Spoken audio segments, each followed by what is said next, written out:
your brains out. I'ma blow your brains out. Have some fucking fun. Blow your brains out.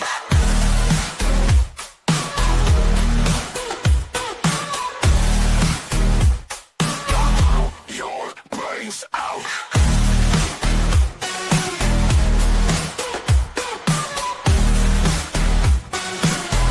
Your brains out.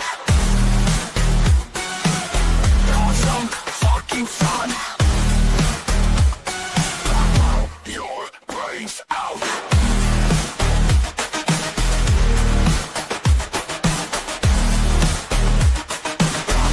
Your brains out.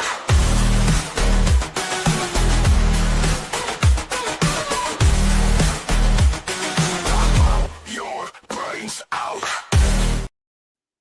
Blow your brains out.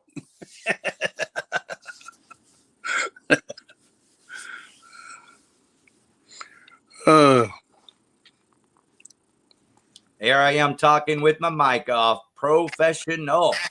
Blow your brains out.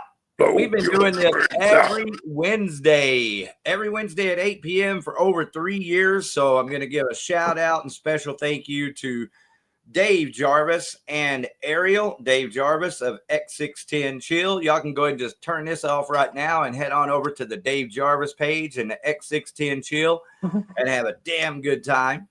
Also, there's Against All Odds. Be sure to check out Ariel's music always and send much love always. Thank you, everyone, for being here for Blow Your Brains Out. With me tonight, to my left here, is Ryan Martin of Last of the Sane.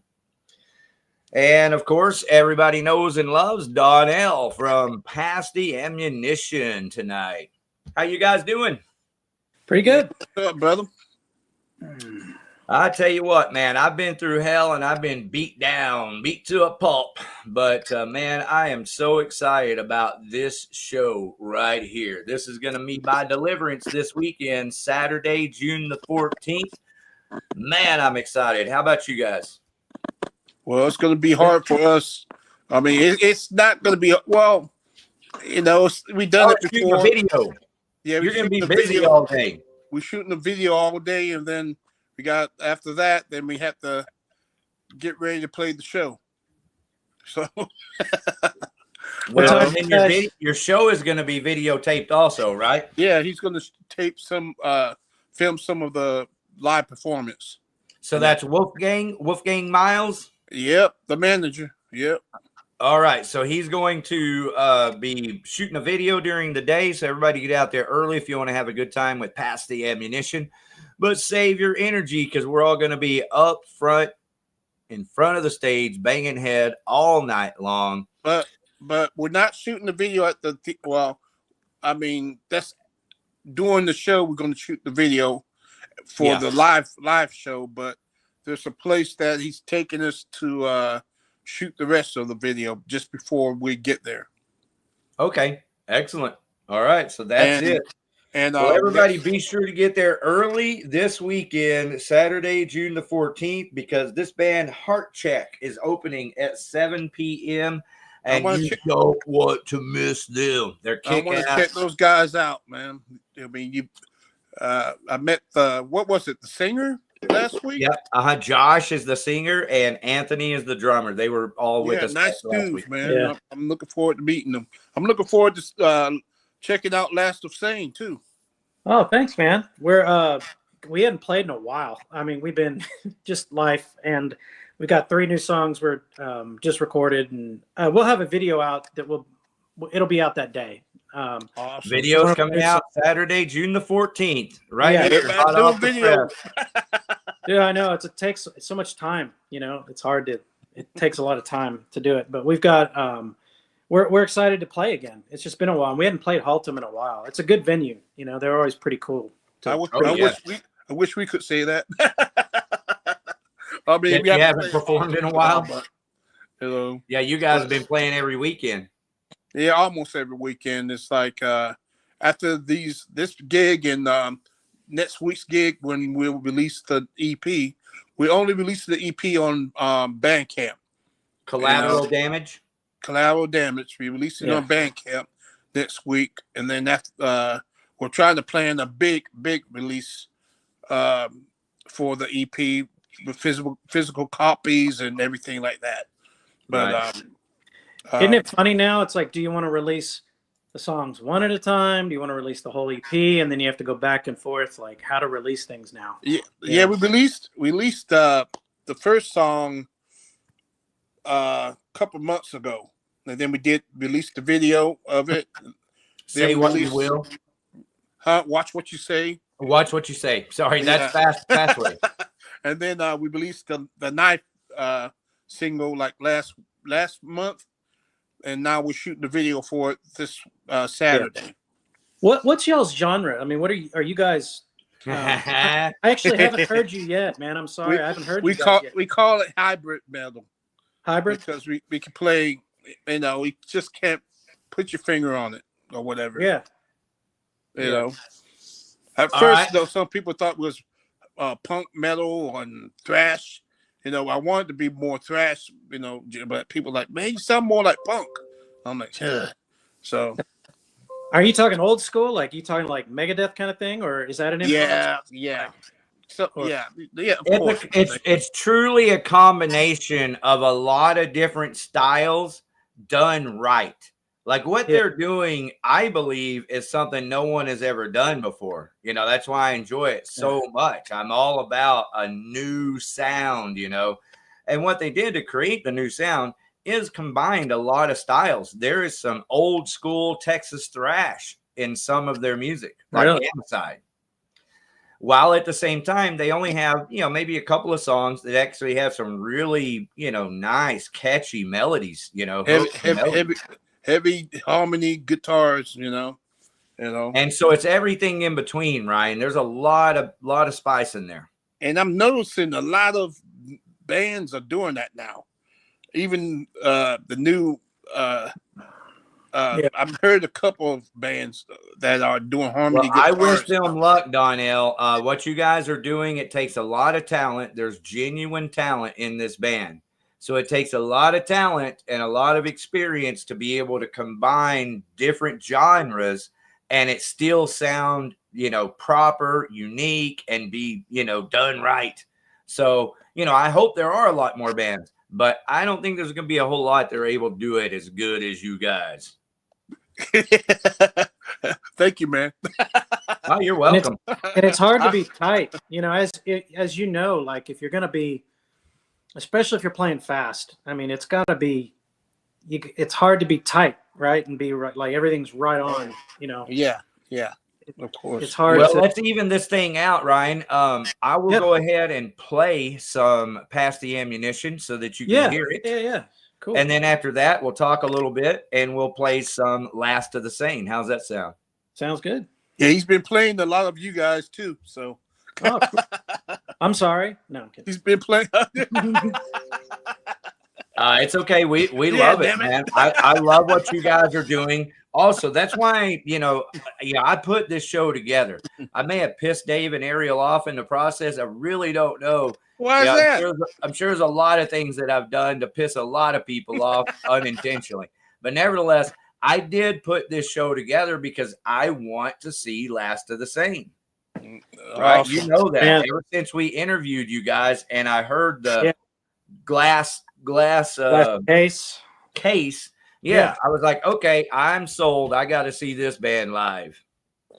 So y'all are doing kind of the same type of thing, but yours is definitely more in that post-hardcore setting. I guess that's what you call it. I'm terrible about genres. Like I never know how to describe. Yeah, I just pick out other bands that are influences. I don't know how to.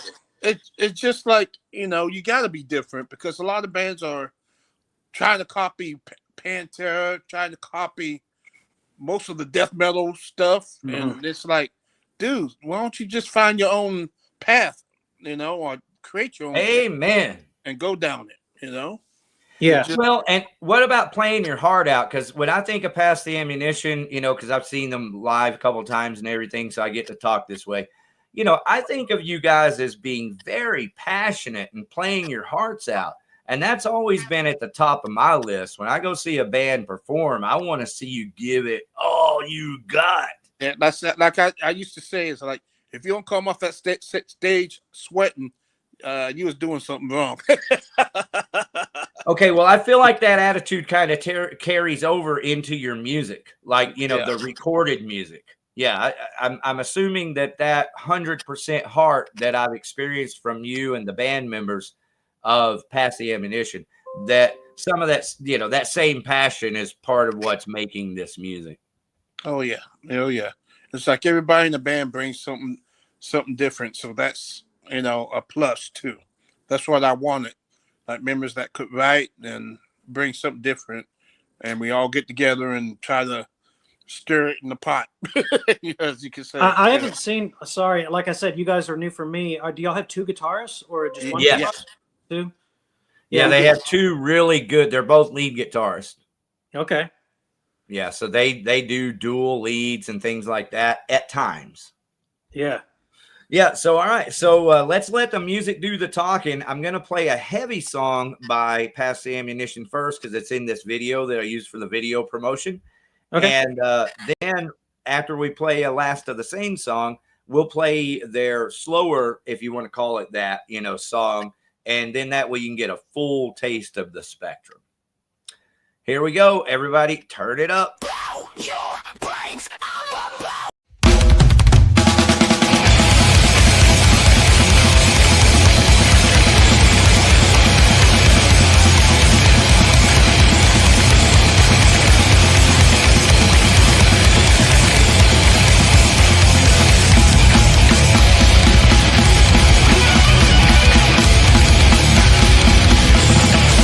Wow, yeah, you are. Stand on your ground.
There you go. How about that? Jazzy. Awesome. What's up, That's Chad? 4 people showing us, huh? Yo, sorry, we're having technical difficulties with my computer, so I had to hop on another one. Well, you sound good and you look good, so thanks for taking care of your business. Thank you, sir. Thank you. He's so half much. right. Look, he's glowing. You're both glowing. Are they pregnant?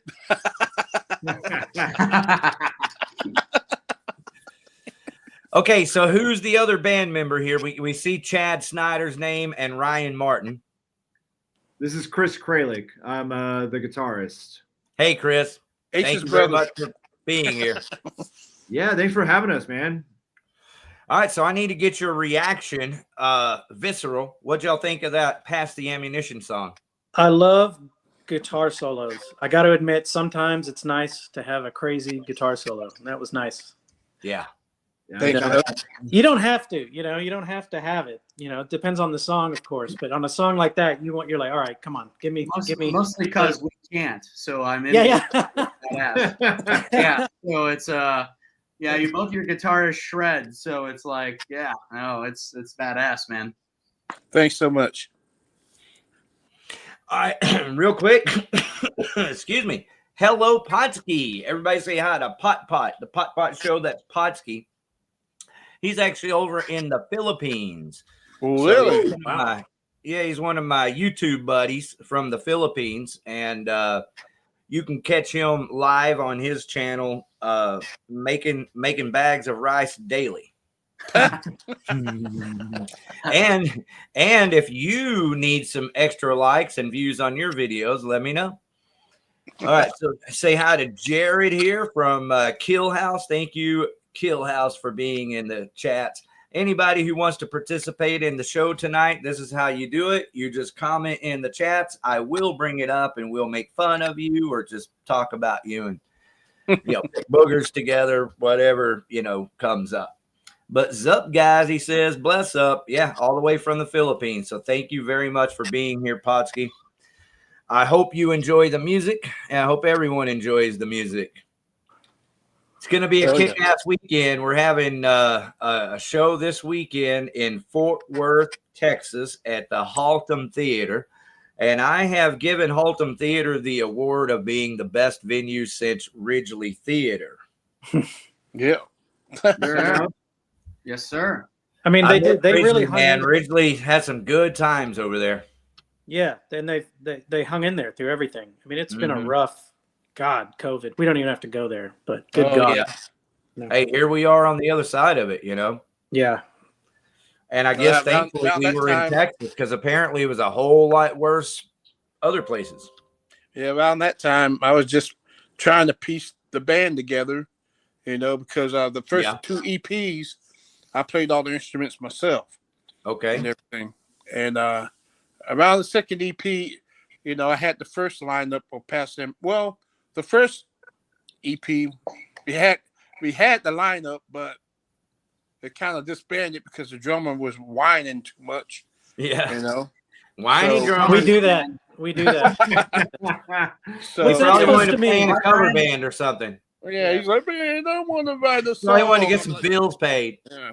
So the second time around with firing off cylinders, we had a second lineup of the band. We just lost one of the guys that was part of the lineup of the second lineup, Mitch Long. He died last week of a heart attack. Wow. Oh, man. And Jesus.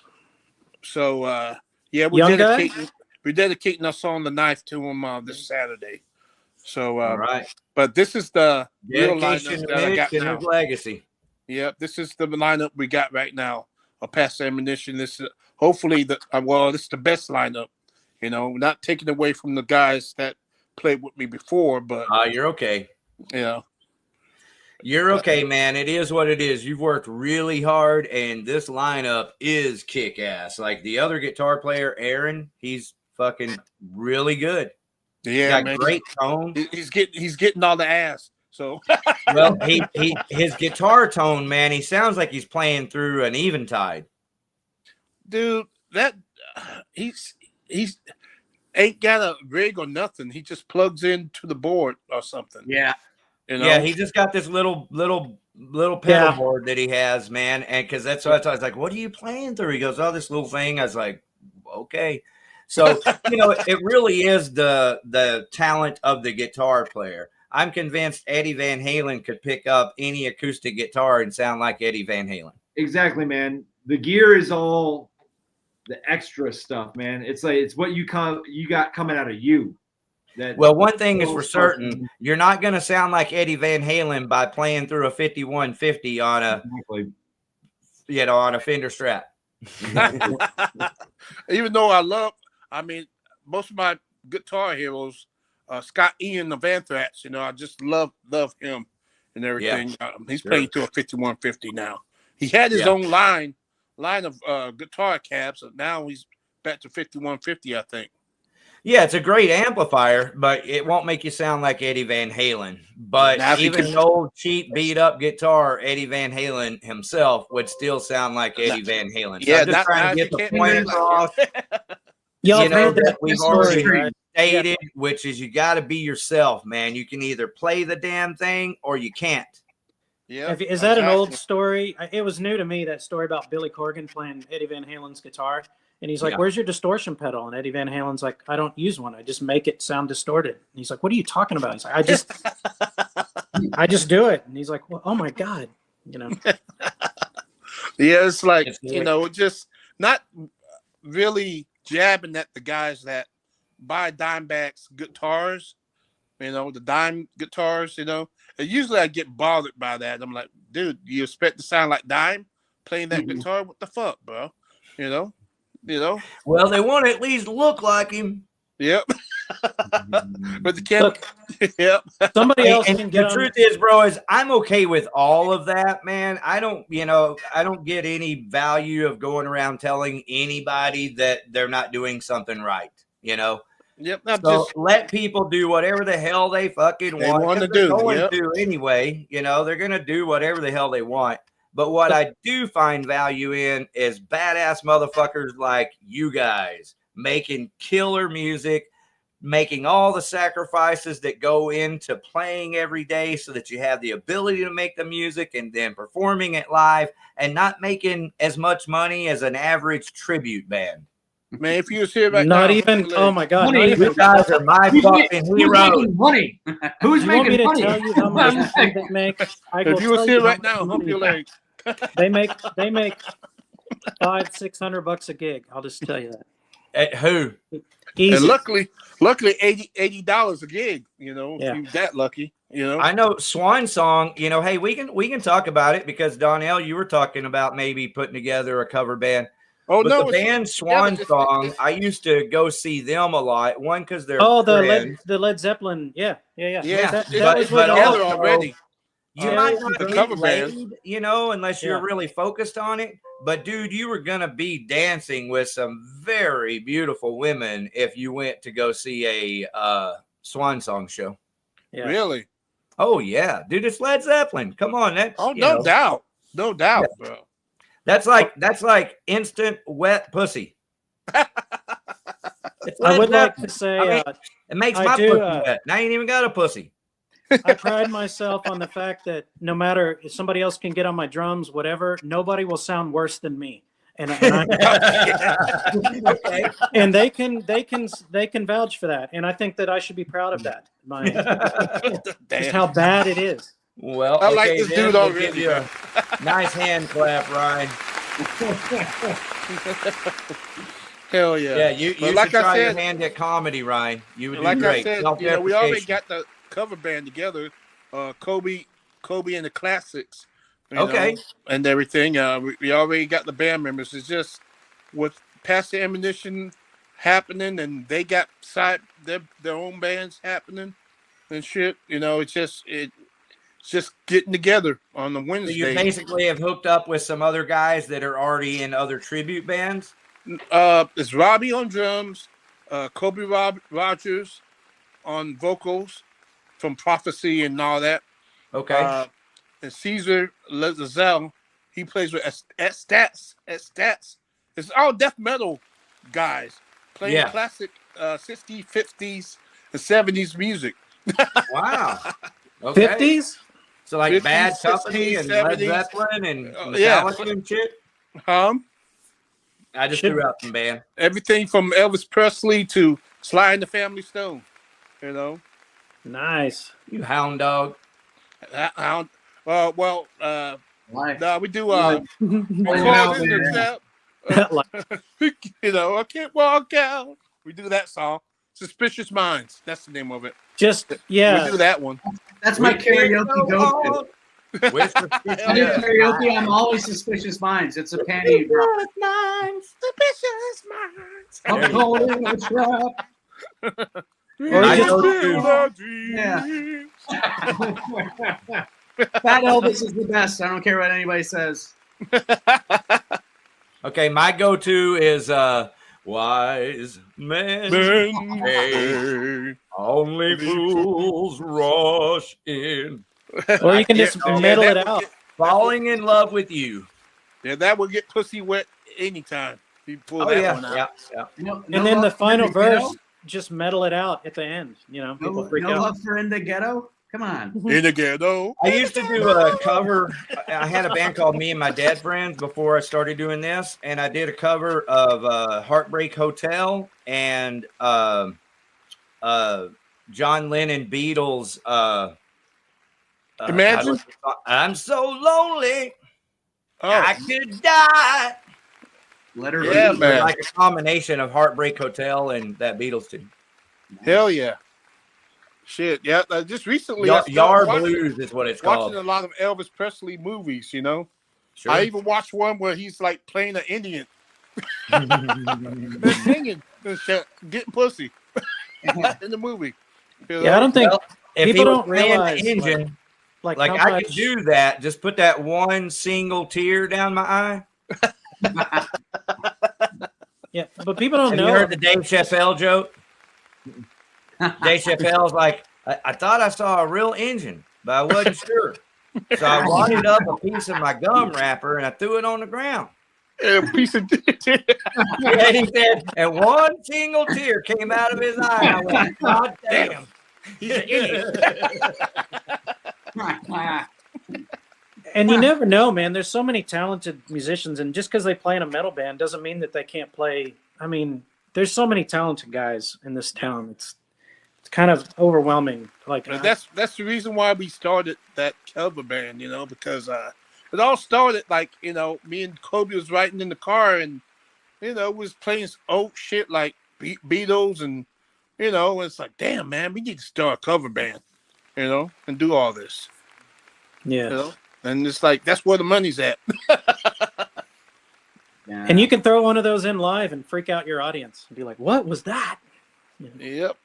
Well, we got a page and everything, and some people know about it. You know, I you know, it's just we haven't got together because the Pass Ammunition is like, you know, trying to promote their stuff, and Oh yeah, they got their yeah. bands You they're trying to don't want promote. You distracted, man. We right now you need to be focused on Pass the Ammunition, and when you're able to have fun with your cover band, by all means. Exactly. Hey, who knows Jason Awalt? Did I get that right? Awalt? Yeah. I don't, My but he's cover right. band makes money. My But he's original right. band does not. Cover band makes money, original does not. Yep. Unless you go on tour with Judas Priest or somebody. Yeah. Yeah, if you get Pay the them. Taylor Swift trespassers. gig. You got to pay Priest to get on that tour. You better be making a lot Right, of you're not money. making money either there. You're paying that. yeah.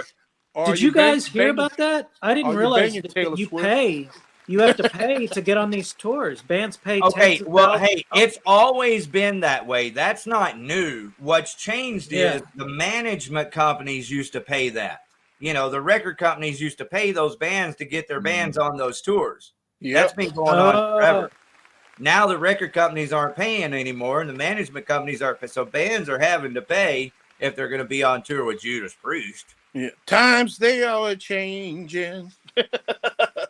All right, so Hell let's say hi to the Trespassers. Did anybody get to check out that new Trespassers lyric video?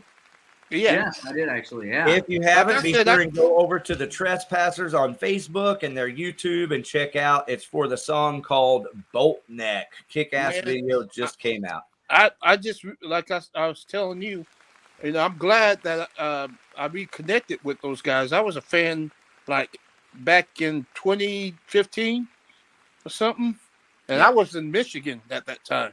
Right. And those guys were still going. And then I moved to Mobile, Alabama, and they used to play New Orleans all the time. Wow. So I'm glad I came on here, to reconnect with those guys. I'm a big fan. All right. Okay, so Brian Idell, where is Ariel Sims Laporte? On Facebook. No, I really don't know. I'll just go ahead and tell everyone. I've been so broke. It's been nothing short of a miracle to get this show as far as I've gotten it. When I started doing this show over 3 years ago, it was on my phone for free. All right. Then I started paying the $25 a month for the StreamYard so that we could have more guests and I could, look professional. Then shortly after, they raised the price to $45 a month. Oh, shit.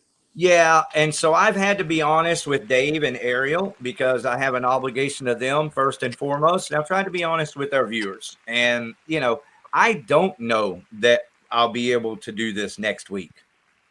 I don't know. This might be the last time we do this. Chad will be happy to fund you for whatever you need. Just ask. He's right there.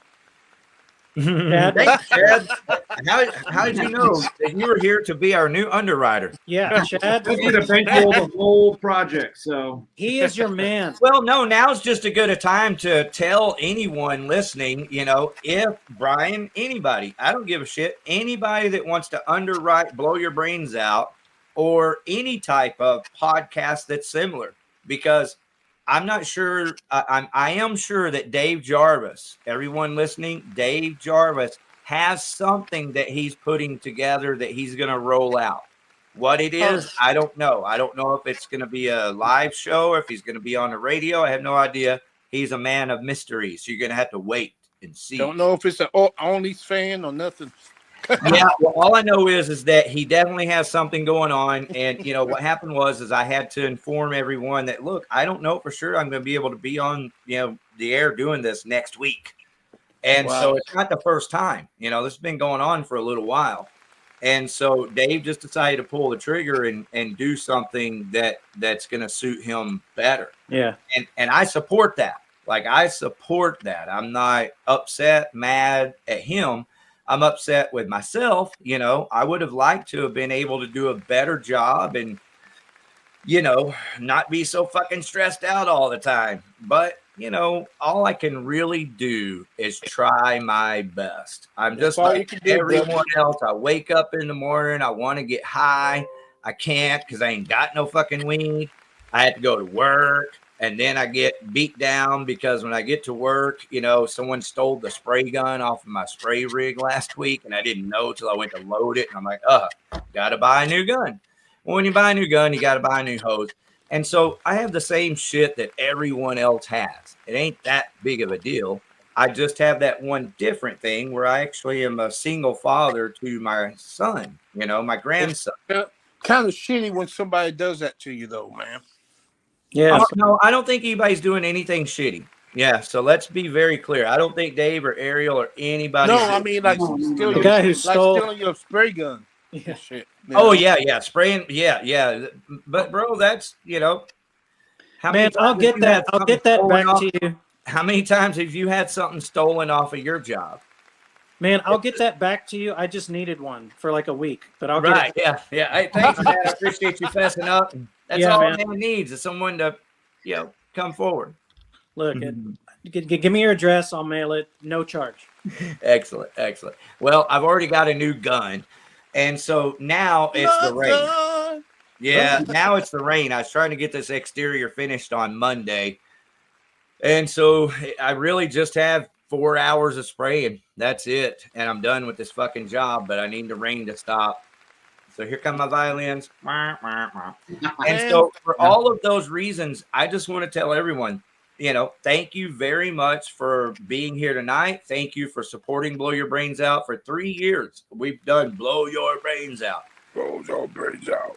I have no intention of stopping it ever. I'd like to do this every Wednesday for a long time. And I'd like to do it with Dave Jarvis and Ariel. And I'm not saying that that's not possible. That is certainly possible still. Everything is on the table.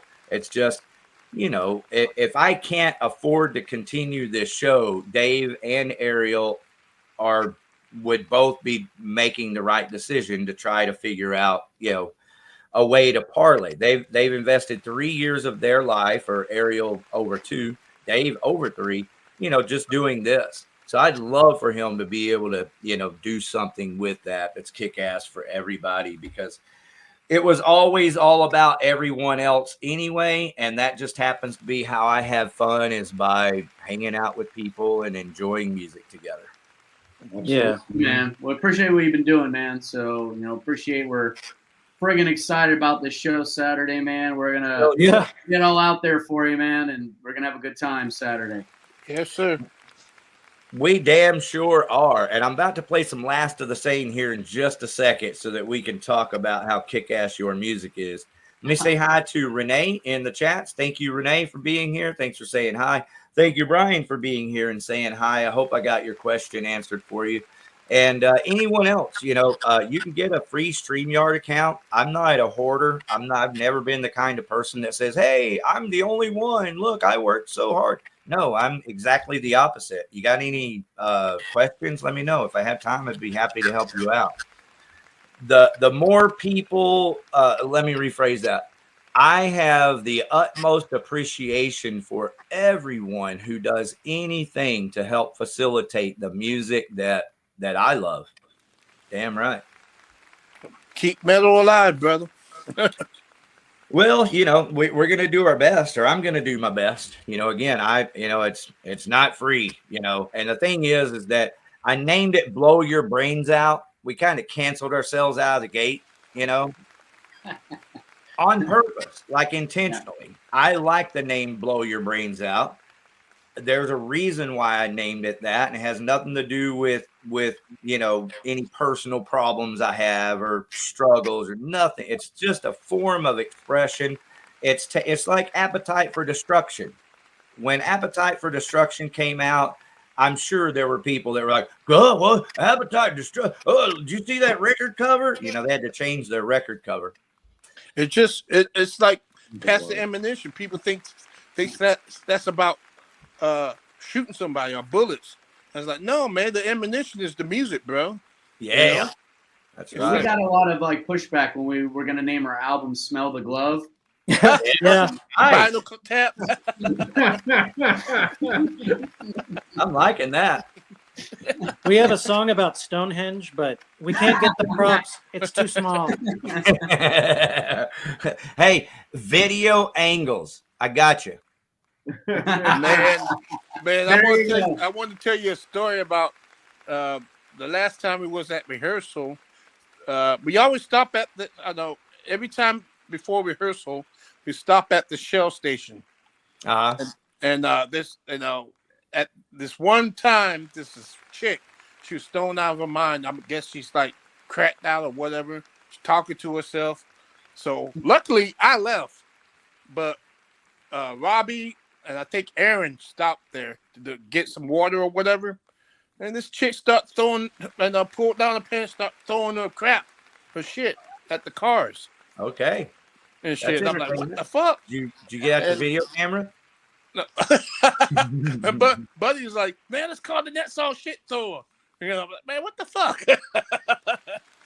Like she was putting a, you know, like a fucking picture from the baseball team, like, all right, this one, I'm going to put a spin on it. So we're at the car and shit. But it's like... That's either really metal or awful. I'm not sure which one. We'll just go with really metal right now. Yeah. Is that down there off of Harry Hines? Is that down there off of Harry Hines and Industrial? What? Is that down there off of Harry Hines? That act, no, it's that by damn. Because I'm pretty sure I've seen. I don't want to go to that Shell station, so I kind of need to know. Yeah, right. No, it's by the Avalon. I'm going to racetrack. I'm just This saying. is a PSA. Yeah. Avalon Don't go Studios. to the Shell Right station on Lancaster. Stick to QT. Lancaster. Yeah. Sorry, I knew where you were at. I just wasn't announcing it. So Well, I yeah, guess you like don't me, go to the so Shell you gas sit at my station car. on Lancaster in Fort Worth. Yeah. Man, is there can I ask y'all real quick, Yeah. where have y'all been the best locations now for metal music venues? I know there's obviously there's Reno's in Dallas, and there's are there certain places that y'all prefer? Three Links. You pretty much got it. You know, I mean, it's Ridgely it's Ridgely Theater in Fort Worth, and it's Reno's in Dallas. Now from there, step up with Trees, you know, and the Bomb Factory. If you got on a big touring show, which you guys could totally do, both of y'all could. So, you know, it's not just Reno's. There's Trees, there's a Bomb Factory, but you know, as far as just heavy metal venues, it's Reno's and Ridgely. And then in Arlington, you have the Heavy Metal Hall of Fame. So which we gotta set something up for that, you know. Yeah, for sure. Hey, I would have already done it. I'm just trying. I've just been hustling, dude.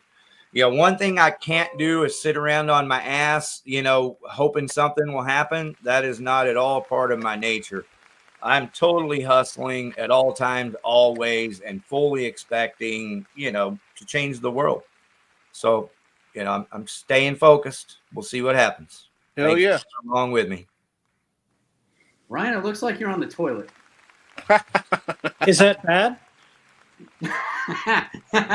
Just saying. Just an observation. Is that the powder bath? Okay, I'm done. It's a nice powder. No, I'm in my bath. I'm in my I don't know, my second. This makes it sound like my house is big. It's not, but I'm in like our little second living area. Like you got the nice artwork in the background, and I'm fancy. Yeah, it's very fancy. I'm a fancy bitch. Fancy bitch. Man, I'm heartbroken. Remember, Curtain Club when that closed was just like, oh man. Yeah. That was heartbreaking. That was so many memories at Curtain Club. Yeah, and all those bands. Curtain Club was one of the hardest for sure. Curtain Club, Galaxy, Clearview, O'Reilly's. Cool places, yeah. You got O'Reilly's in Dallas. That was a big, a lot of the metal bands were playing there. O'Reilly's was our home bands, man. Yeah, O'Reilly's was our home. Really, we. Yeah, Kim Polk asked us to play there, but at that time. Yeah, Kim. Yeah. And then over Arlington, Fort Worth way, Diamond Gyms, they closed recently. Rob, we were going to be on that show. Yeah, we were. Right. Oh yeah, that's right. We had a show booked when poor Carl passed away. So look out! We played at O'Reilly's. They closed. We were going to play Diamond Gyms. They closed. Look out, Haltom. And then Bing is turned into a bitch, in Arlington. Well, I guess whatever you do, don't be partying out in the parking lot. Yep. Hey, where is he? Hey, everybody! Say hi to Kurt Joy. Just hopped on the panel with us. Hello, Kurt. What's happening? This is Kurt Joy of the band The Trespassers. Hey, what's up, Kurt? What's happening? I was watching the show while I was eating, so that's why I didn't come on earlier. So that's why I was like, "Hey, y'all." You're okay. How's your new video going? I'm sure that you guys are like just burning up the social medias with your new lyric video for the song Bolt Neck. Oh yeah, we're digging it. It's doing really good too. I think on a couple days it's got a little over 100 views on YouTube, so that's pretty good. Yeah. Hell yeah. So, Well, it's a kick-ass song. I know every word. Awesome. Well, I started playing around with Canva, and I'm going to do a video for Torn in Two. I'm going to do that one by myself. Kick-ass. I'm going to try that one out and see what we come up with. A lyric video, man, it's pretty, it doesn't have to be too extravagant, but Yeah, you can do it. And if you have any questions, I'm available. Just holler. Right on. Rick, I put in 2 hours for 24 hours. You know what to do. 2H for 24 hours. You know what to do. That's a riddle, baby. But I do know what to do, so thank you. You can do it. Well, that's Potsky. He's in the Philippines, and we bounced around on several other YouTube channels with the YouTubers, and that's YouTubers. how he's just a super guy, man. But the way I got Outlaw Video TV monetized was by bouncing around these other YouTube channels, and met a lot of people. And in that process, really, there's only a few people that I actually still talk to today, and Potsky is one of them. And as you see, he is here tonight. So thank you, Potsky. Cool. Just because he's cool. Good people, man. That's what I'm all about. All right, so Last of the Sane. Everybody's watching, and everybody wants to know, how long have you guys been doing Last of the Sane? When did we officially? 5 years. 5 years, yeah. Well, we kind of started like right before COVID. We had played like 1 or 2 shows, and then Perfect timing. we had just recorded like From the drummer. whole 10-song album. You know, we were like, oh yeah, we're gonna write it, get this all out. We're gonna hit the world and tear it down and pull it in our pocket. And it just COVID hit, and we were just kind of like, all the momentum kind of got killed, and then we just kind of had to roll it back. But I would say probably about a year just before COVID hit is when we really kind of came out and started trying to play some shows.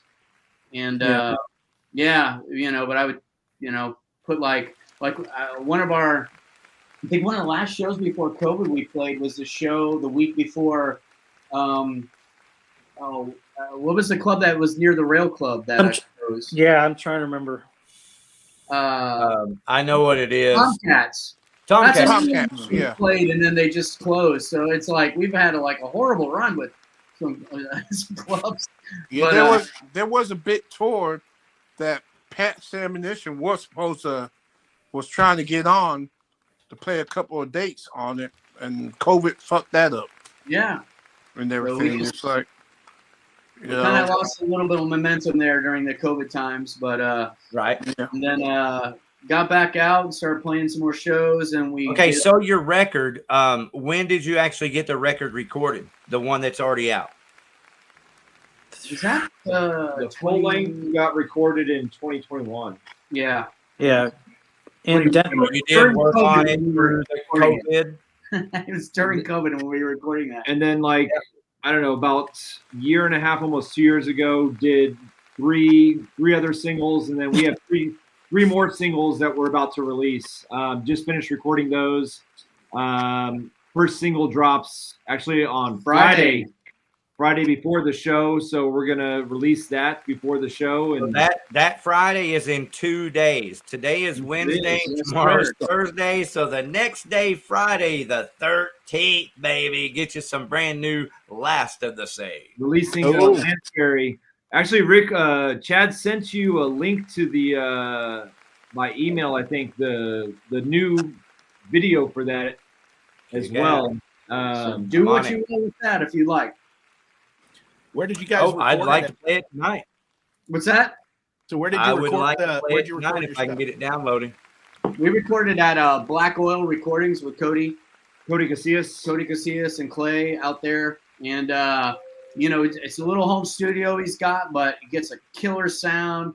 He also he's in his own band as well, Maura Borland, so he speaks our language. It's like we go in there, works quick, and we're super happy. Like the previous 3 songs that we recorded with him, we loved, and so we went back and we've recorded 3 more. So, this Friday is the first of 3 that we're going to be releasing here in the next couple months. So, first one's this Friday. It's called Lansbury. Lansbury. And it's tell them what it's about. It's about that last argument you had with your significant other. I already know. 6 feet under. So it's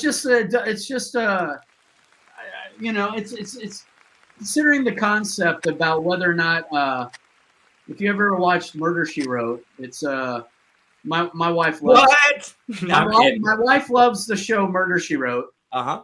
And if you watch that show long enough, you kind of realize that everywhere she goes, somebody fucking dies. But she's like death. Yeah, so I'm like, I think she's a serial killer, Right. you know. And so the idea of the song is kind of exploring the idea of It's like somebody's like, oh shit, here comes that bitch. yeah. I see her walking the room. I'm getting the hell out, man. I mean, you know, she writes murder mysteries, so she's got to have material. So that's kind of the idea. Everybody needs a prop in entertainment, and sometimes it just happens to be serial murder. Well, sometimes you just got to pass the time, there's not a metal way to drink red wine, is there? There's just not. You can't Sure. pinky out. No, it's just not cool. Is it? Pinky Well, if you slurped it, try slurping that red wine. I'd be worried if That's you put the metal. pinky out. You need to put it in a cauldron or drink it out of a skull. There you go. Like Goblet. Goblet. Yeah. Now, drinking it out of a box would do too. That would be metal. Just tell everybody it's blood. That's metal. Yeah. blood wine. Looky here, Dana Waymeyer's with us tonight. Thank you, Dana. Yes, and she knows. Yes. Dana knows. Dana knows. Angela Lansbury is the serial killer. Badass. That is so cool on every level. Okay, show us the video, Chris says. So it told me I needed access. I sent a request, and I'm waiting for a response. Oh, it should be. All right, I'll work that for you. There. You're okay. We're just online live engineering. So everybody hold tight. We're going to do everything we can to get this video queued up and play it for you tonight. Well, I'll have some more of my blood wine. I was going to suggest in the meantime, y'all want to hear Glass Case? Absolutely. Sure. How about you, Donnell? Would you like to hear some Last of the Same? Sure. Is it any good? I mean, It's my favorite. All right. Let's hear it, brother. I want to hear it chatting.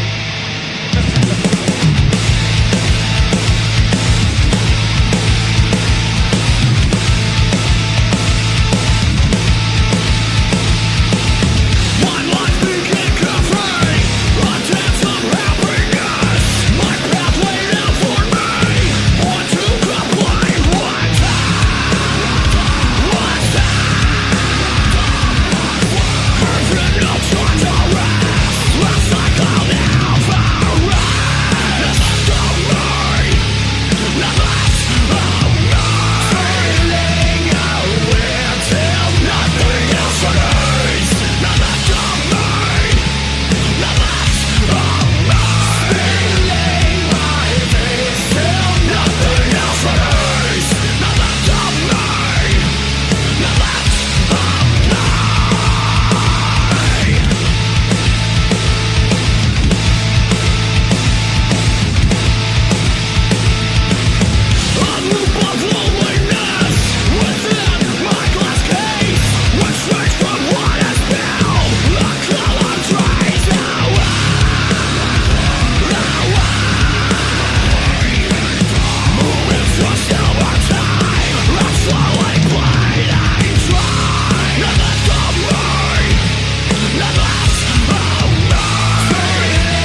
right, there it is.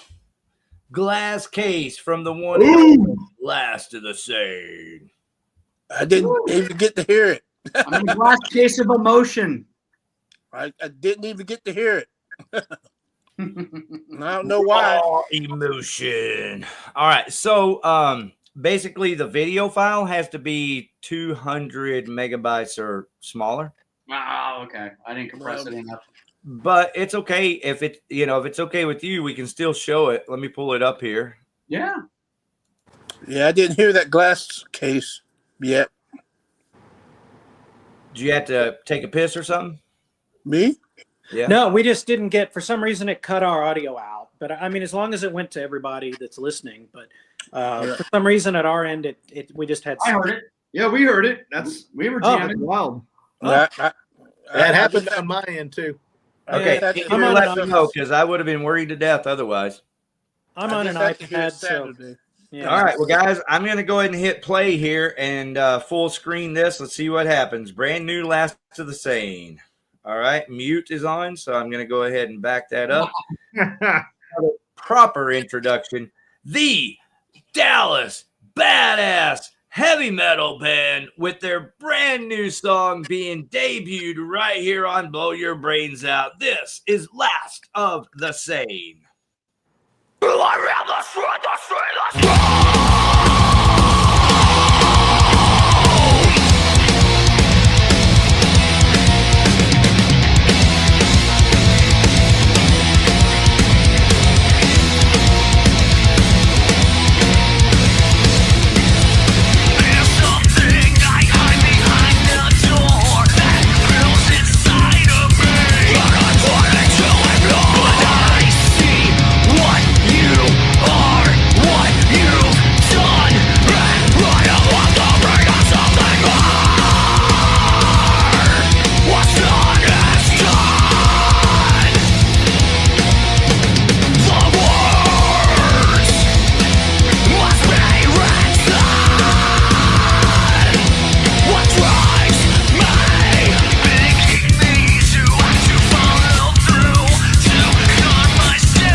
What are you talking about?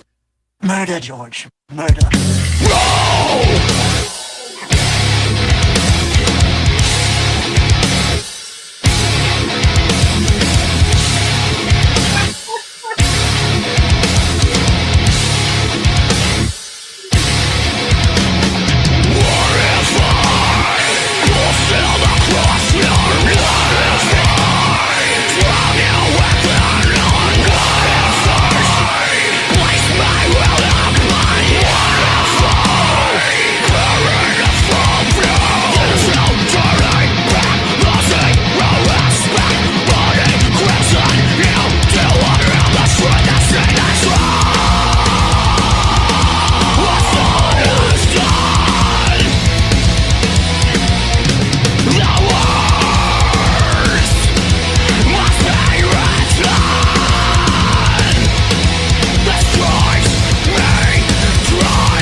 All right.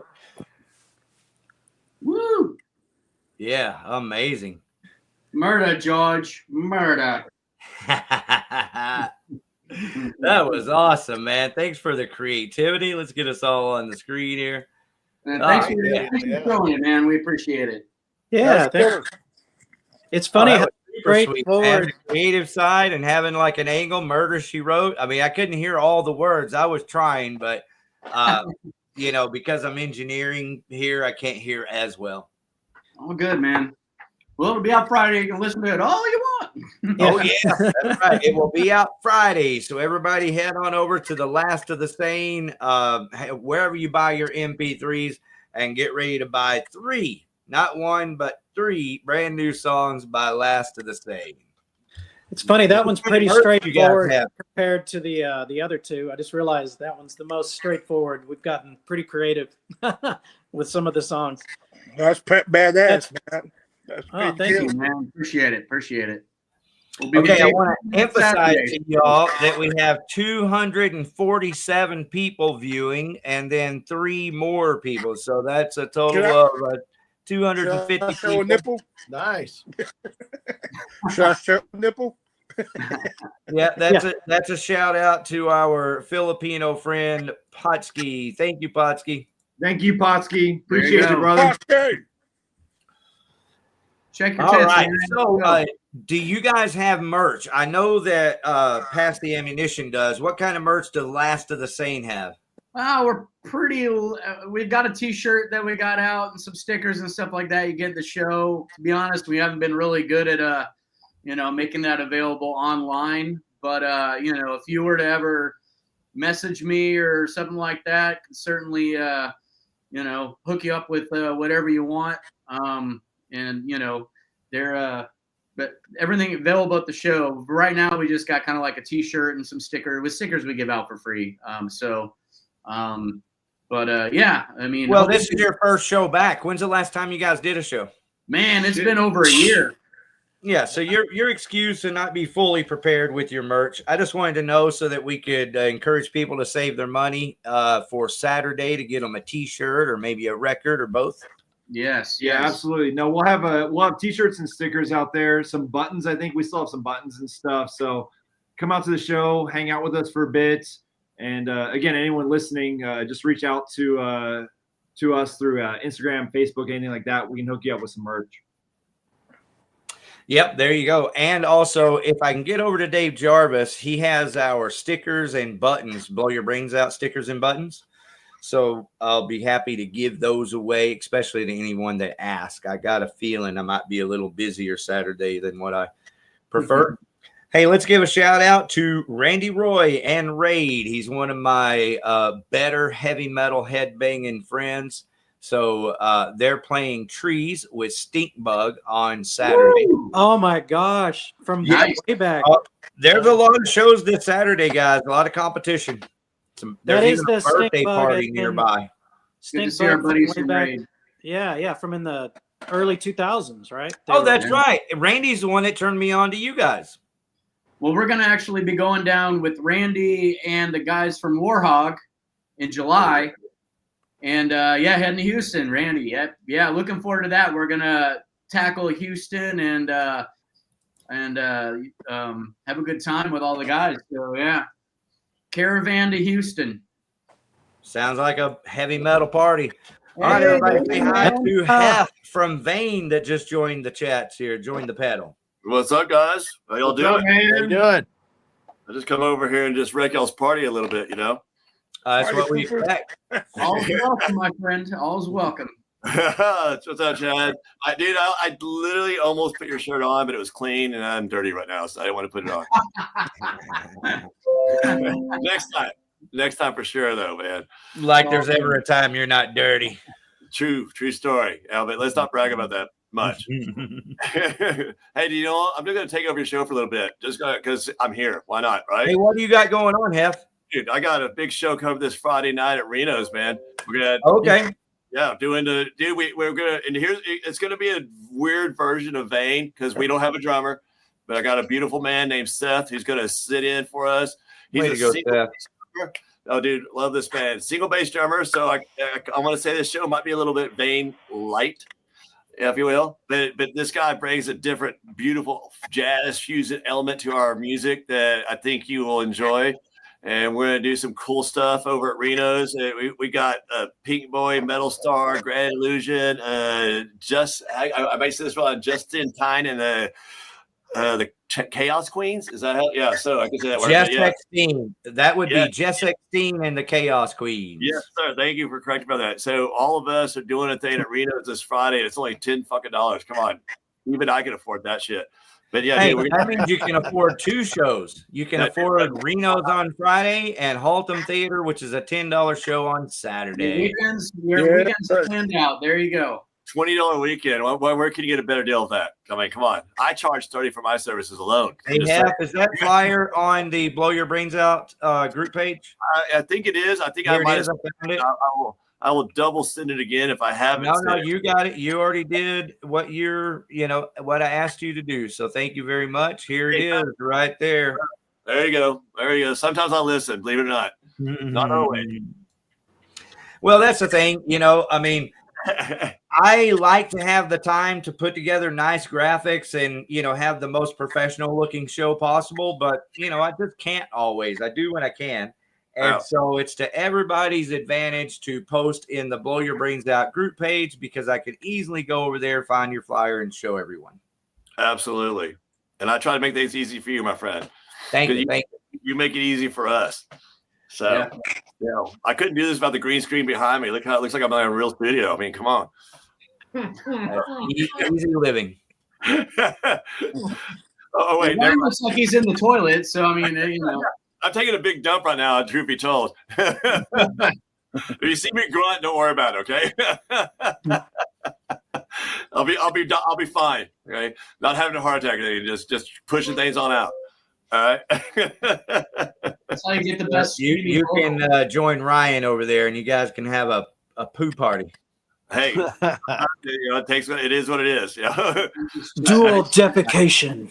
Yeah. It's two live poo on Blow Your Brains Out tonight. And a bottle of wine. As long as no eye contact, that's my only rule. Okay. Hey, we're at a safe distance here. And secondly, splash factor is a factor. Now it is a night of poo stories though, because Donnell had a good one earlier about one of his girlfriends or something. Yeah. Yeah. I'm kidding. Shit at the cars and shit. It was a homeless chick, we think, or a crackhead in the street. Not to be mistaken for one of his girlfriends. That's what I'm saying. Around like a chimpanzee.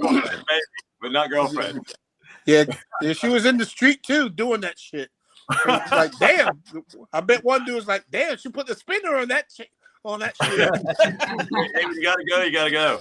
Yes, you might have learned that from the chimpanzees at the Dallas Zoo over there. Yeah. As long as people are flinging at you, you're fine. I mean, right? Put a good curve. There's an art to that shit.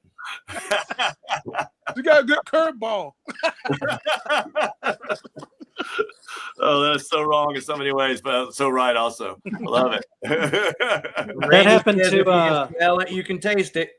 Remember that story from Twisted Sister? They had crap thrown on them literally at a gig. No, please tell me. I don't think I've heard this one. Please tell me. Actually, that's all I remember. I just remember, what's his name? D. Snyder. Great story. Great story, Ryan. Thanks, buddy. No. D. Snyder, they were playing a show, and then something was hitting them. And they were like, what is that? And they're like, they're throwing shit at us. And they do that all the time. Oh, wait, you mean shit. Yeah. I'm sorry. I would have to leap up off the stage and beat somebody's ass. I'm sorry. Yeah. Let's get that cleared out right now. Somebody's gonna get their ass beat tonight. Right. Yeah. I mean, I'm fine, but don't throw poop because I will get on stage. Yeah, absolutely. Just not your own poo.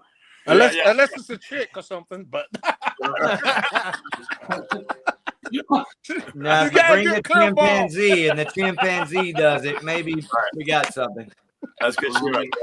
But wait, what if it makes the news and your band gets on the news and you get more fans? I'm just saying. Hey, as the saying goes, there's no such thing as bad news, right?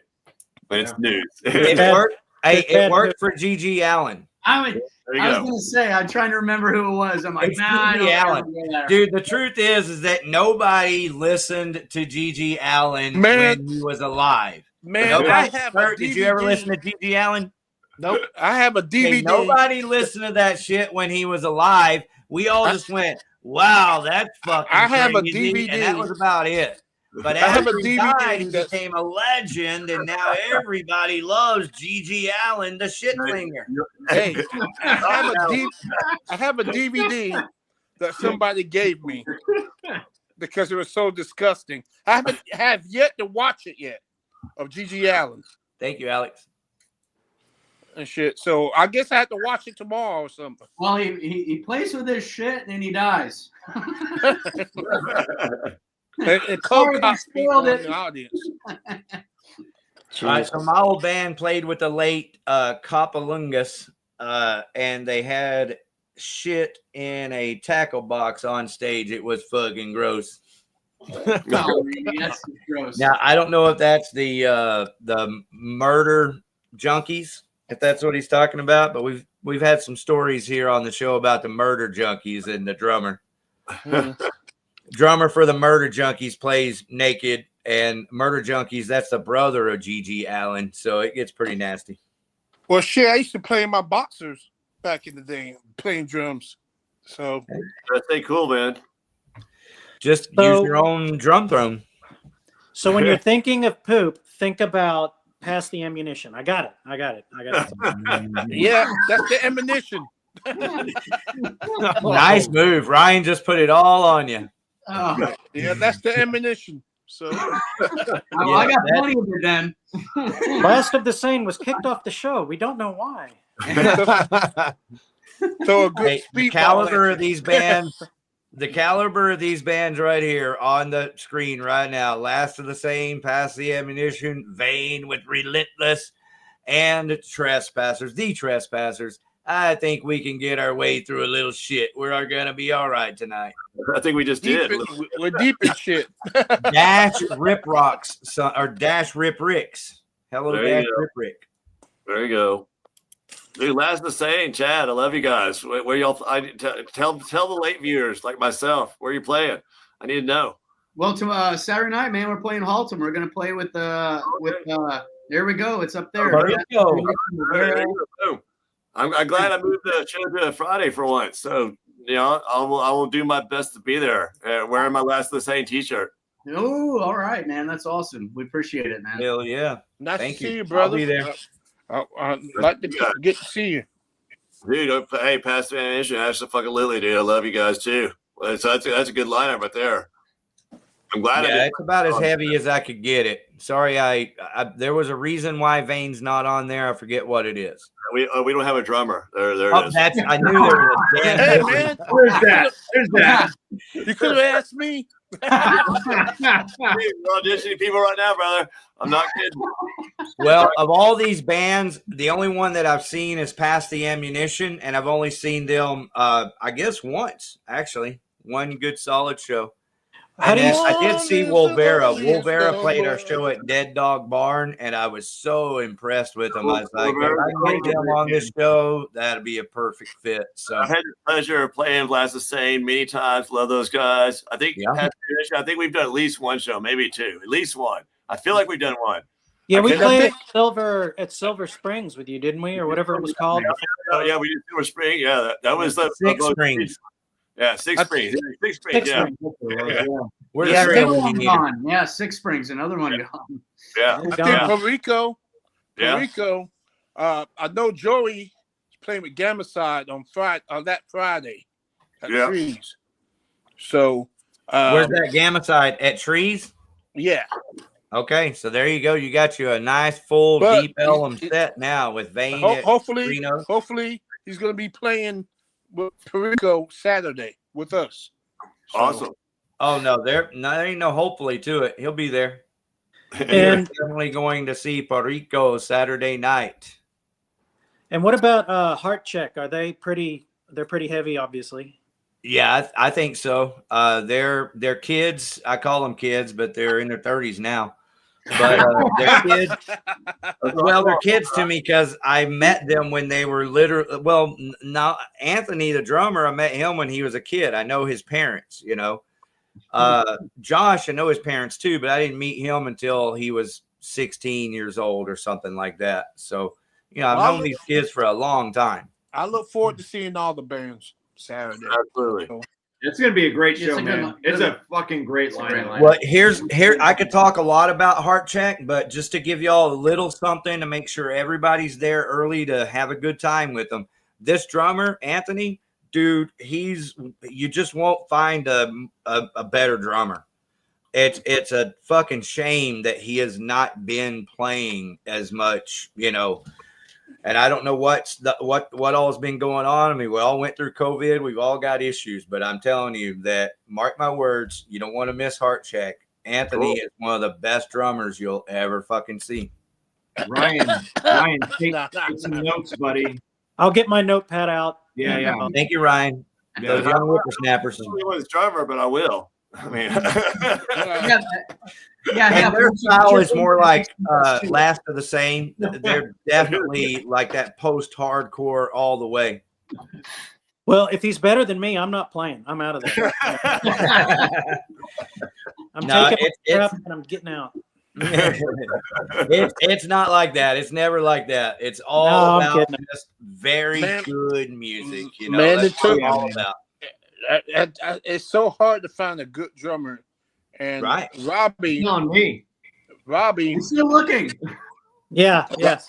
Yeah, Robbie, like, you know, when beginning of Past Ammunition, he was like with these other death metal bands. He's like, yo, man, give me a minute and let me do what I got to do, and I got to move and blah blah blah. Finally, he signed on to Past Ammunition. That's the best thing he ever did. You know, and yeah. you know, Glad he this did. kid, it's like somebody's like, man, he hit those fucking drums so hard. It's like, well, you know, like the last gig we played, he did something to his toes, dropped something like a 10-gallon thing on his toe at work, so he had to play through the show in pain. And it's like, man, he's hitting those fucking drums so hard. Well, fuck, motherfucker's pissed off.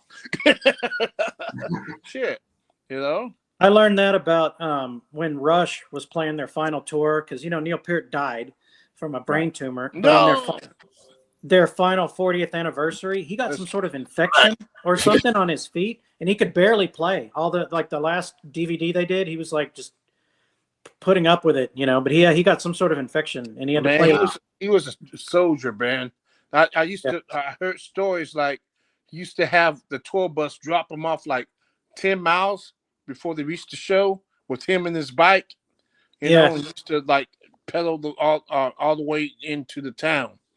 Yeah, he was a unique guy for sure. We don't want to hear you bitching, Ryan. Yeah, so I can't complain, basically. You can't. Somebody listen, dude. Oh, do your fingers hurt? Oh. Neil Peart played an entire tour with infected feet. Yeah. What's wrong, Ryan? You don't have chimes? Yeah. I don't want to hear about your ingrown toenail. Yeah. I want to hear about your gout. Hey, nobody knew how to fit the chime in better than Neil Peart. No doubt. Yeah, I'm an old Rush fan. I grew up on, 70s hard rock and metal. And I was listening to Rush when I was 12, 13 years old. And that's I was in the marching band. Fly By Night, all that. I was in the marching band, and 2112 was my shit. You know? Yeah. Well, you know that drummer 2112 was it for me too, yeah. With the drummer for, you were saying that cover band, the Led Zeppelin cover band, isn't that Terry? And he's got the Rush cover band. Terry Ransom, the drummer for the Led Zeppelin, I think. Anyway, he's got a Rush cover band. He brings the whole You're thing. saying that the drummer for Swan Song is the drummer for a Rush cover band? Yeah, I think so. I think it's Terry, and he brings. You know he's a bad motherfucker. You know he's a bad fucker. You know? He brings What's the whole name of the thing. tribute band? Do you remember? They're called Rushmore. Rushmore. All right. Anybody get the chance to check out Rushmore? There's you a good local tribute band. They play up Rushmore. in Frisco and stuff. But yeah, he brings the whole thing. He's even trying to get it to spin around. I'm like, man, you're crazy. You're crazy. I'm gonna start an '80s like tribute band, and I'm gonna call it Troy's Bucket. Troy's Bucket. Goonies. Play a paint bucket. I'm waiting for a cover band of Milli Vanilli. I think you've already got that. That's called modern music. Everything is fake. Yeah, what's that? What's that Like software? You know it's true, bro. That's one of the that fixes your voice. What's that? Auto-tune. Well, yeah. Now they've got auto-tune honestly. live. That's one of the cool things about what we're doing here is we're literally, without even trying, fighting back against all the fake music because it's all fake. It's all fucking fake anymore. It has been for a long time. Okay. Everybody's familiar with AI and AI music because you've heard a little bit of it. I mean, I make a bunch of it.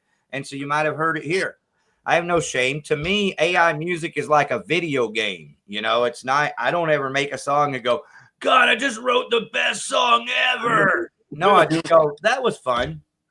It's an amalgamation. Okay, well, what I'm telling you through my experience is something we all already knew. And that's especially like the pop music and the country music that all sounds the same and it's so popular. Yeah. I can go to Suno AI and I can write a country song that sounds exactly like something you're going to hear on every country radio station.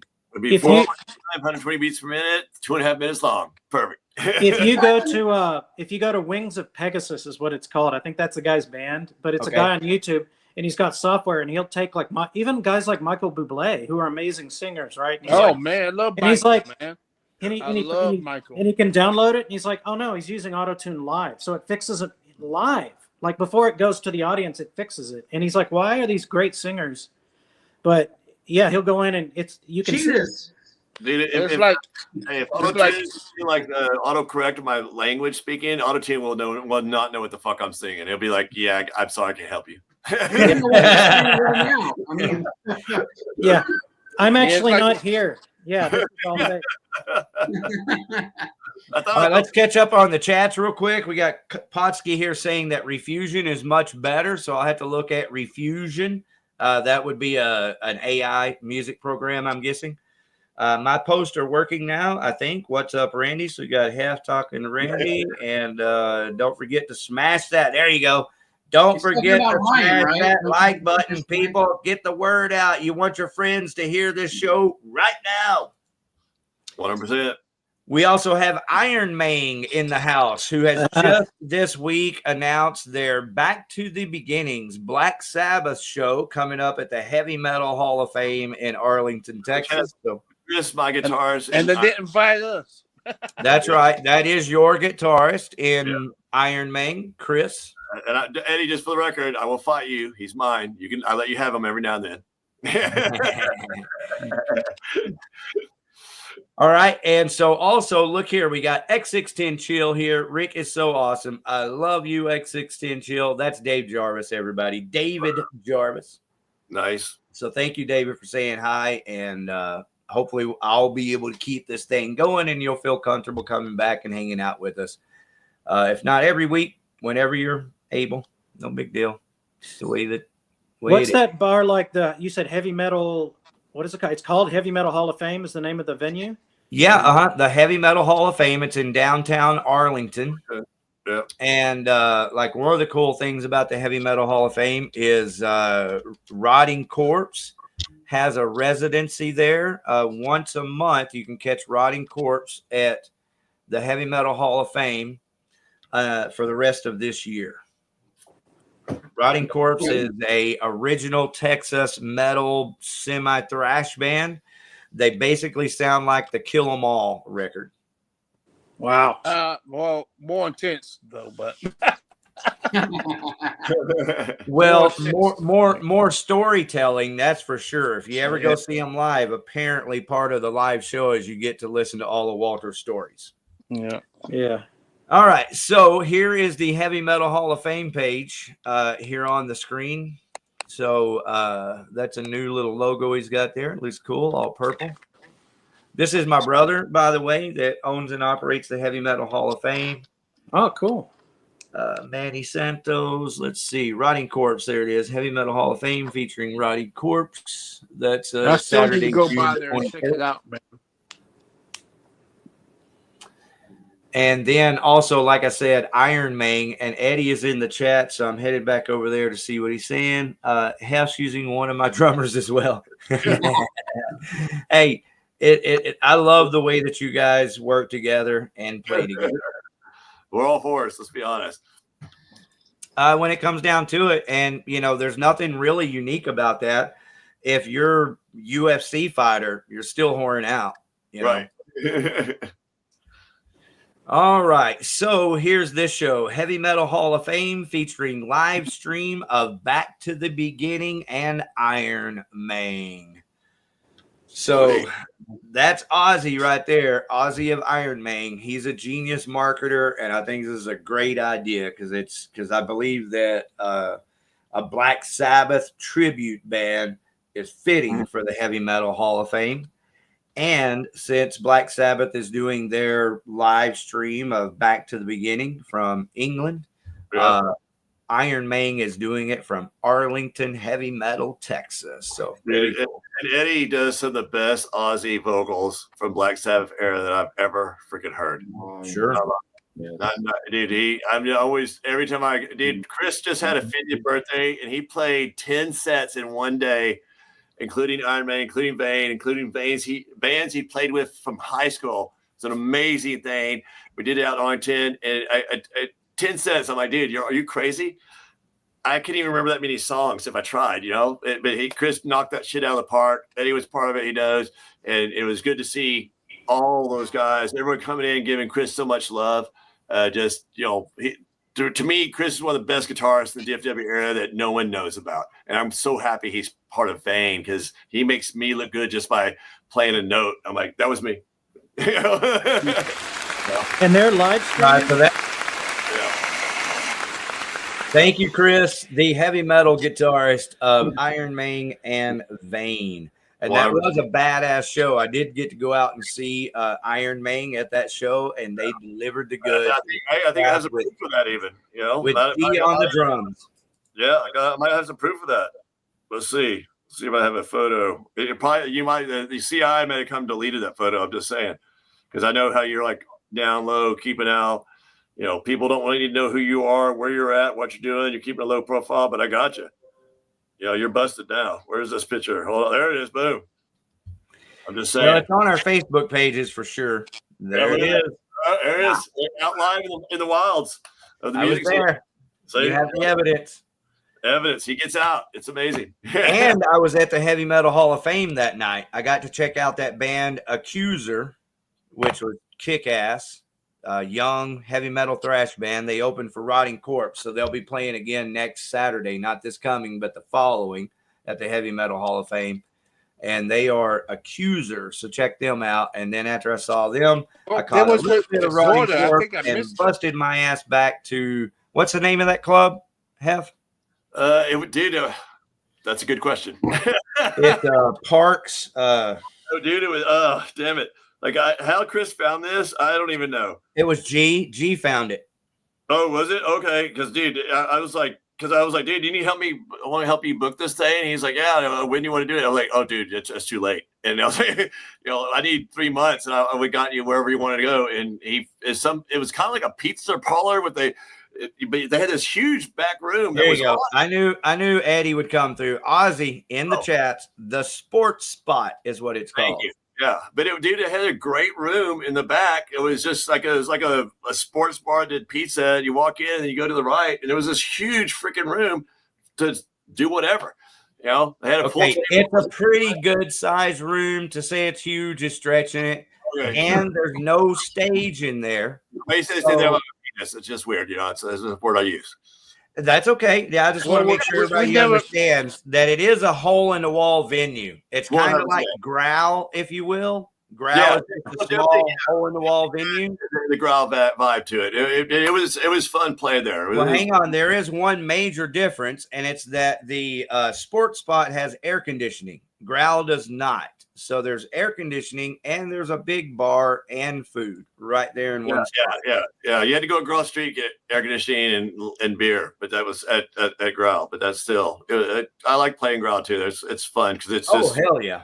You know? Oh, man, I love a good sweaty spot like Growl. So not hating on Growl, love the Growl. Yeah.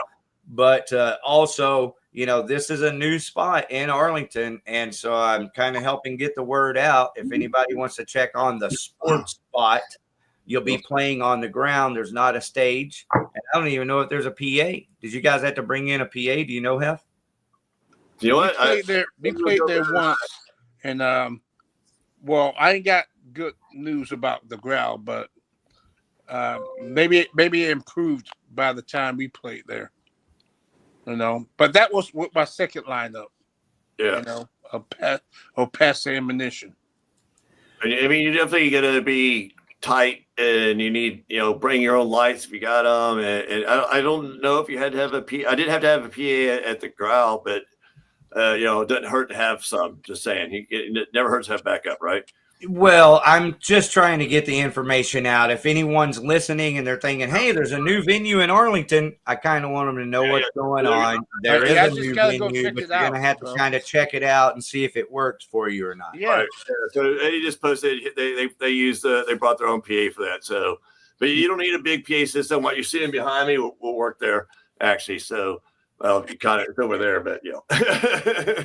Does that Heavy Metal Hall of Fame, do they normally stream? I saw the show was streaming with Iron Man. No. He's over there just trying his best, you know, plugging along. You know, it's Jerry Warden. It's my brother. And he's just a guy with a huge heart for all things heavy metal. And so he started this Heavy Metal Hall of Fame. He's expecting it to become a nonprofit any day now. And he's going to be applying for grants to the federal government, just like the Hard Rock Hall of Fame gets millions of dollars every year. So that's his plan, is to get money from the government to really facilitate making it something really special. Now, awesome. You know, will that happen? Who knows? But, you know, don't hate on him. He's got a big heart for everybody and all things heavy metal. And he just has a vision. You know, I don't know if y'all know this or not. Me personally, I like my money in my pocket. I don't like people messing with my money. But I'm so broke, you know, hey, if you got money in your pocket, somebody's giving the money away. And so, you know, he's just doing the best that he can with what he has. And but I can tell you this, that if you would like to have a tour, Ryan, of the Heavy Metal Hall of Fame, I'll meet you down there. I can walk you through and show you stuff, but we'll spend 2 hours there and we won't get to the end of it. That's awesome. There's so much cool shit there. Wow. Now, if you take a tour with my brother, Jerry, he's the curator. It's all his stuff that he's collected all his life. And so, you know, you would have to spend a couple of days, like at least 16 hours with him going through everything. So what is everything? It's classic posters, classic promotional records and promotional items from record companies that are once in a lifetime type things. Music, like for example, Jerry has a song that he recorded with Daryl Abbott. It's called Down in the Ditch. And he's got all kinds of stuff. You want to hear the first edition CD first edition cassette or the first Talon cassette, you know, he's got all that. You just tell him and he'll put it right on and play it for you.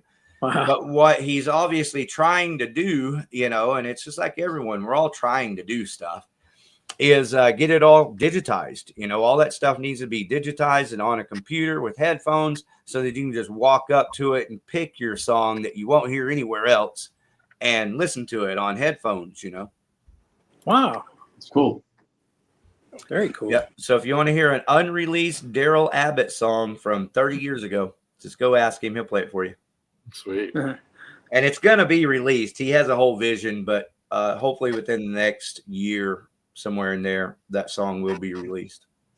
First, he's releasing the old Warlock, Texas. Jerry Warden's also the singer. He formed the band Warlock. So he's re-releasing all the Warlock, Texas stuff. And then after that, the same record company is going to do that Daryl Abbott song. Wow. Yeah. Hey, Scott Beatley in the chats. It's been a minute. It's good to see you. That's What's up, Scott? Warthog. Warthog. Love those guys. Well, I love me some Last of the Sane too, man. Tell me what you guys are doing. You know, what is your plan? Do y'all have a game plan for 2025?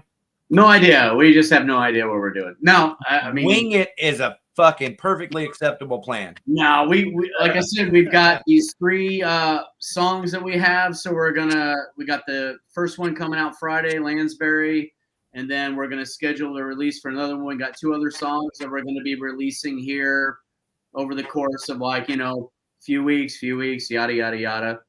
And then obviously we got a show in Houston with our buddies from Warhog and Raid. So we're gonna have that show here in July.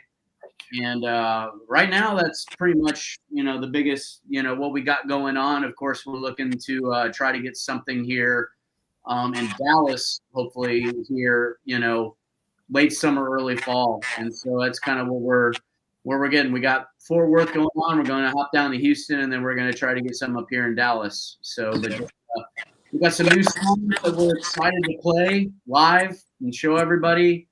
And it's just to unleash some new shit out in the world. That's kind of what we're looking to do.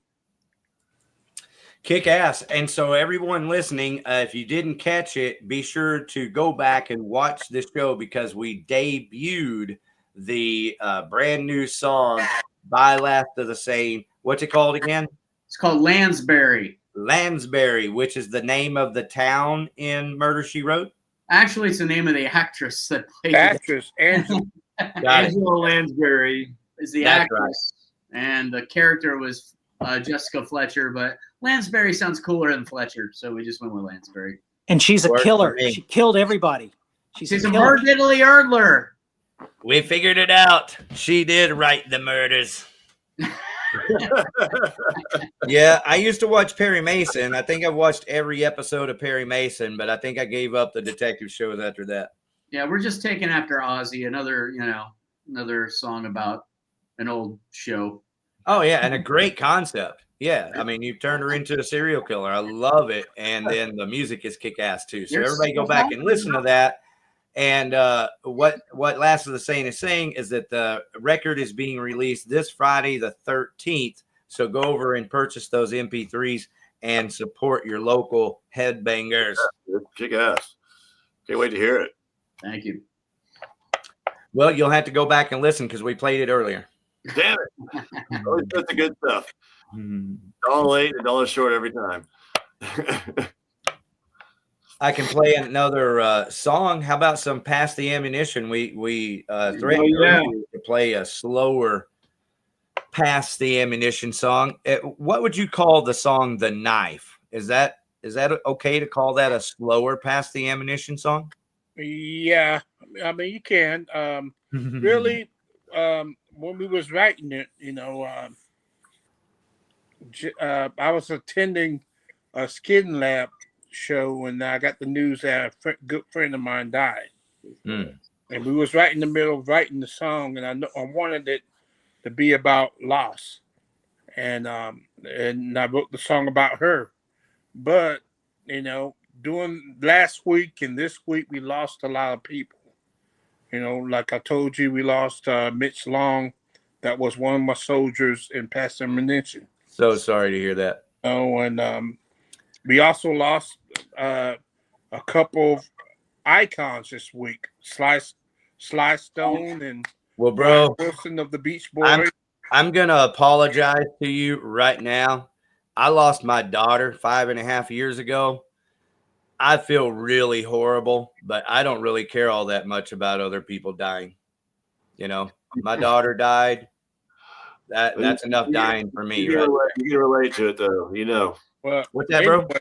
No, I'm just saying that I'm not really into talking about everybody dying all the time. But you go ahead if you want to. I mean, I'm just saying that like I said, I'm not into it too much because people die every day. I enjoy talking about people who me are and my living drummer and was talking kicking ass. about that. It's like people always die, man. It's like Yep. And it's like Brian Wilson. Brian Wilson. I saw that he passed away. From the Beach that's what Boys. I just mentioned.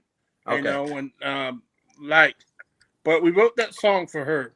Okay. And about loss. So that's what the song's about.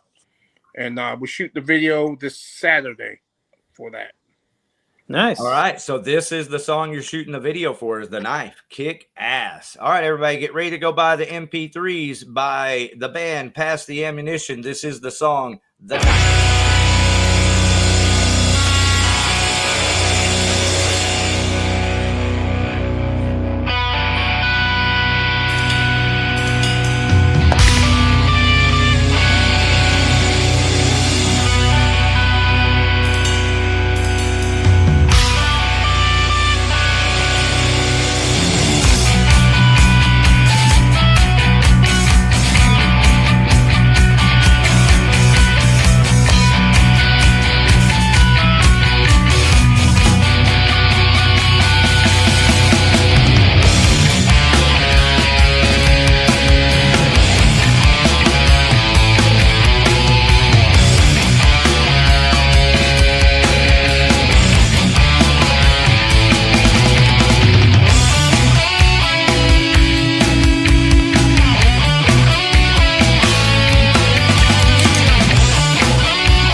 color version.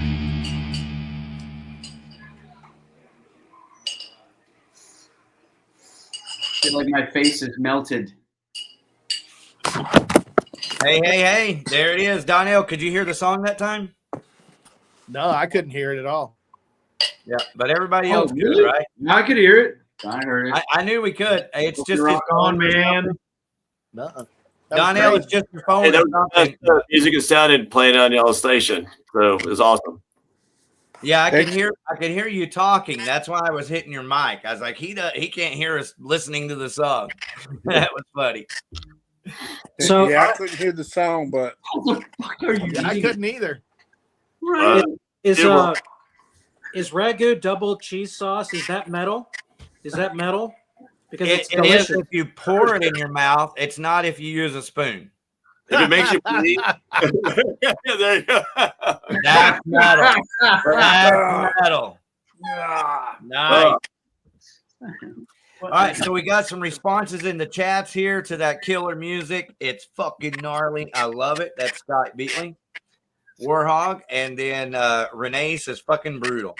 Love you guys. Good shit. Oh yeah. All right, so let's go around. What'd y'all think? Kurt Joy, did you get to listen to that song? No, I did not get to hear it. Actually, me and Donna were talking a little bit. I asked him, what did I ask? When they made up the song and when he wrote the song, and all that.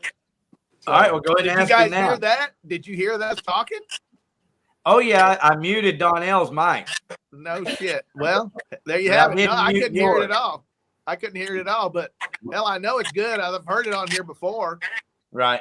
Yeah. Yeah, Huh, that's we heard crazy. I don't know what's Yeah, going on. with badass it. song, man. Dude, it sounded amazing coming through my fucking PA system here. It was loud. I muted my mic and turned off my camera so I could, jump around and do a mosh pit by myself. Damn. Well, yeah, I only knocked over a couple of microphone stands, so it was good. No damage. Good shit, brother.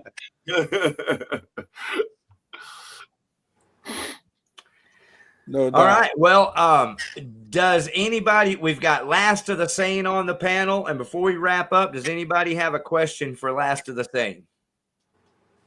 And that's also anybody in the chats. I think I saw a question, but I might have missed it. We got Sup. Scott says Sup. Sup? Who writes the songs?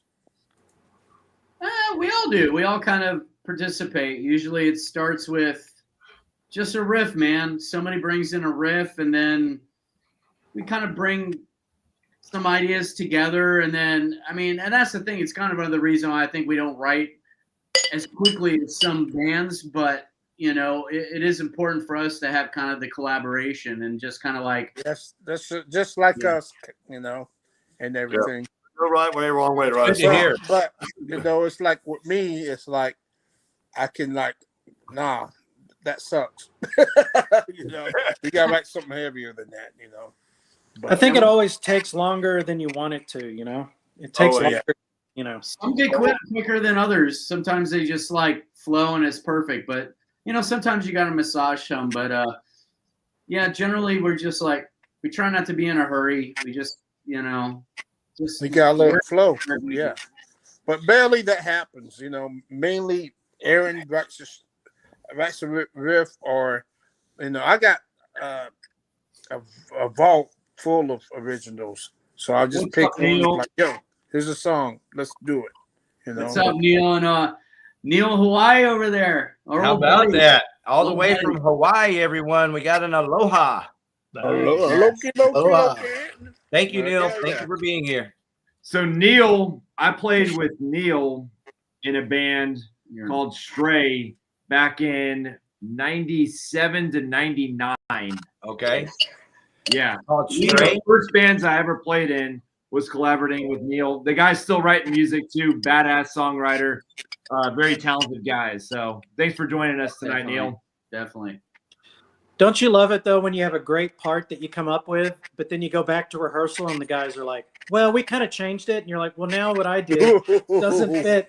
Like, oh well.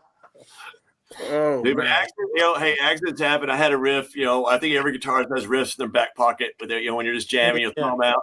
And one time with my old drummer, he was doing something. I thought I like to think I knew he was going, and I threw that riff out, and he did a double time, and I wasn't expecting him to do that. And I was like, oh fuck, I gotta keep up. And we played it for a couple of bars, and he goes, dude, what the fuck was that? I go, oh, that riff I've been playing for 9 months. But it needed that tempo change, it was a solid riff, and it needed something. And when he just did that double time, and I misjudged, once the first time it ever happened in my life, and so I had to keep up, and it just changed the whole dynamic of the song. But he was like, what is that? And that's one of our songs we're playing right now called Straight Jacket. So we'll be playing. We need to get some shows with you, man. Yeah, I'm serious. It's timing. What I'm hearing you say is that it's timing, and that's all of life. It is. And you never know. That's why you always hit record when you're fucking rehearsing, because you never know when that magic is going to happen. And if you don't hit that record button pressed, and you'll be like, what the fuck was that? And nobody will be able to fucking recall it. Everybody was, oh, it was awesome. And you're like, gone. That's why I went out and bought like a little tape recorder.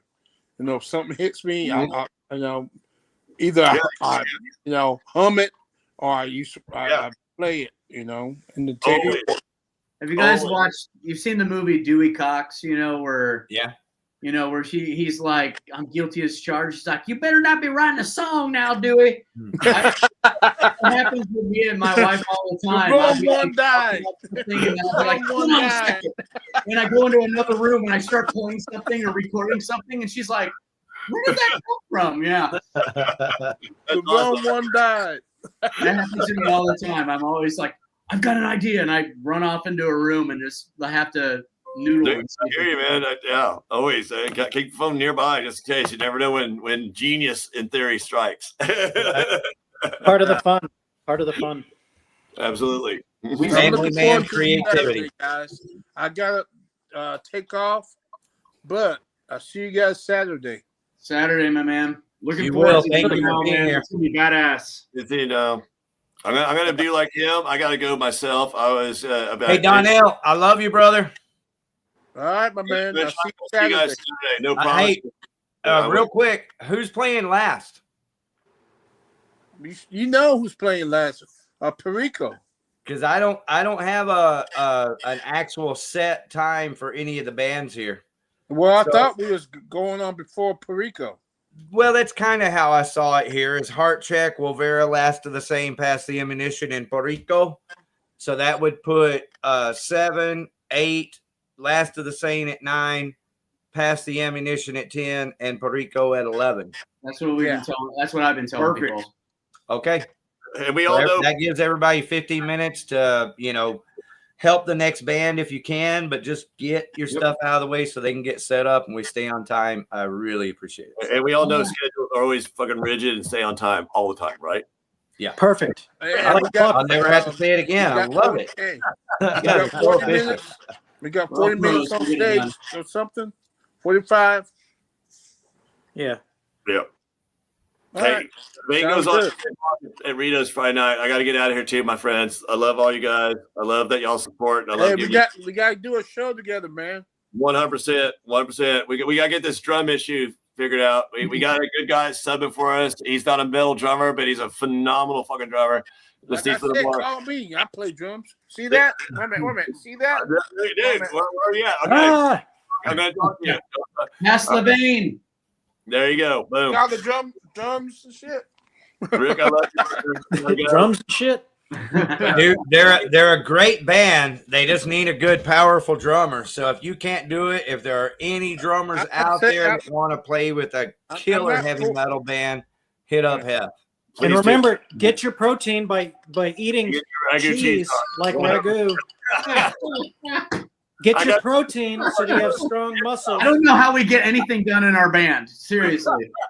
I don't think cheese has protein in it. A bottle of cheese at a time, actually. Metal guys. You can get this at Kroger or Walmart or wherever you happen to do your shopping. Amazing. That shit's everywhere. Yeah. What's the problem, people? I'm gonna be pissed if my car doesn't have that shit. I'm just saying. Coming to you, man. Everybody's gonna bring ragu now till like the show. Right. Last of the Sane, sponsored by Ragu.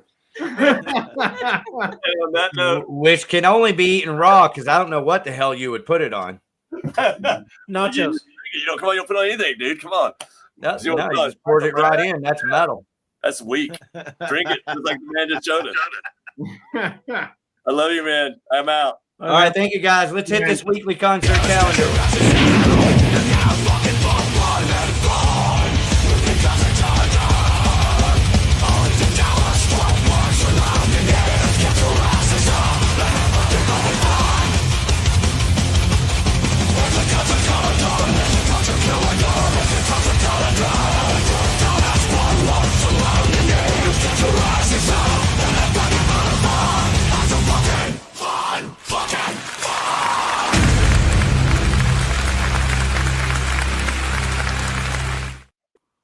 All right, there it is. Before we wrap this up, we have to make sure we make it official with the weekly concert calendar, everybody. It's this Saturday, June the 14th at Haltom Theater with Perico, Pass the Ammunition, Last of the Sane, Wolvera, and Heart Check. Last of the Sane, thank you guys so much for being here tonight. Thank you. Thank you, Rick. Appreciate you, man. Everything you do, man. We really appreciate it. Oh, man, I'm counting on you guys giving 100%, man. Just play your fucking hearts out, man, and we're going to be just fine. Damn right. Damn right. That's this Saturday. And then also, you guys know that, we have an open door policy here at Blow Your Brains Out. Any shows you're ever doing in the future, like like Kurt, just pop on in. You don't have to even spend the whole show. Just spend 5 minutes. Since you're Last of the Sane, you can come on at any time. I'll let you ride on, and you can knock it out for 5 minutes or stay the whole show. But doors open to you guys. Appreciate you, man. Thank you very much. You do, Rick. Thanks, everybody. Yeah, make yourselves at home. I am very much looking forward to banging head this Saturday. Thanks, guys. All right, man. Bye, everybody. Take care. Yeah. And what about you, Kurt Joy and the Trespassers? Do y'all have some shows coming up? Yeah, we actually do. Let me pull out my phone so I can figure out what the hell. Well, while you're pulling it out, I'm going to talk about this Back to the Beginning real quick again. This is a Ozzy show. Yep, Ozzy. I call him Ozzy. It's a term of endearment. This is the tribute band Iron Maiden, the Heavy Metal Hall of Fame, featuring a live stream of Back to the Beginning and Iron Maiden. So I really don't know exactly what that means. He might be doing the live stream of the actual concert. I don't know. That'd be cool. So, we've got a week to figure it out.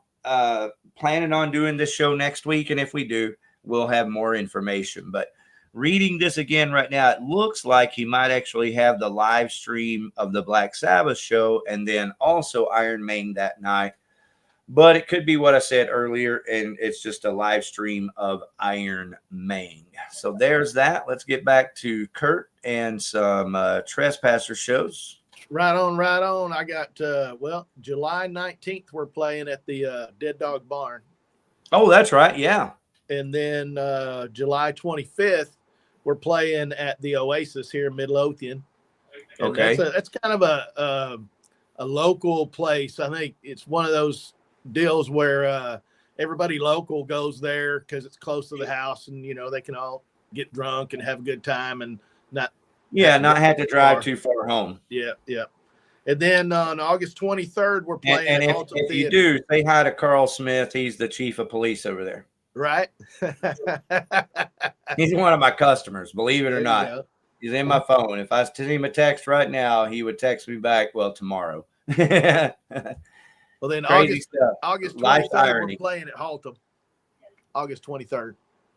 Okay, so I am intending to be over here on the Blow Your Brains Out group page. Yeah, that's what this is. Do you know, I'm sure that your flyer is posted over here, right? Yeah, I'm pretty sure I put it up.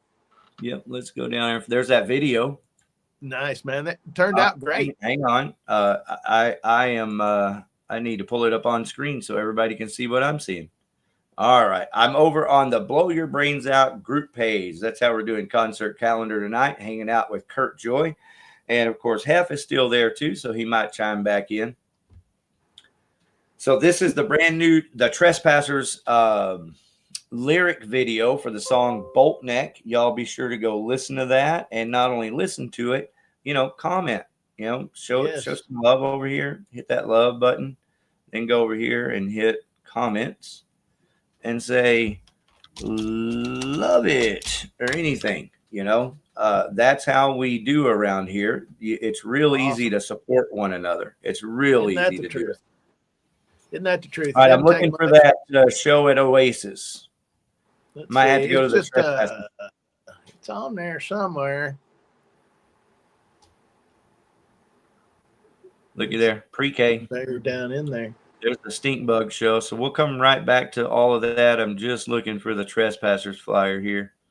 That is kick-ass that there's that many people posting over here this week. Thank you, everyone. Thank you, everyone. I genuinely appreciate it. There's that Rattlesnake Road. For a good time, head on out to Walnut Springs and check out the Rattlesnake Roadhouse, owned by John Clay Wolf, the man who made it so easy you can do it in your underwear. Okay, so I'm just going to go to the Trespassers page. Sweet. Certainly it's there. Yep. I know I've seen it, and that has to be where it originated from. All right, so there's videos. Ooh, look at that. Nice short. That looks cool. All right, here we go.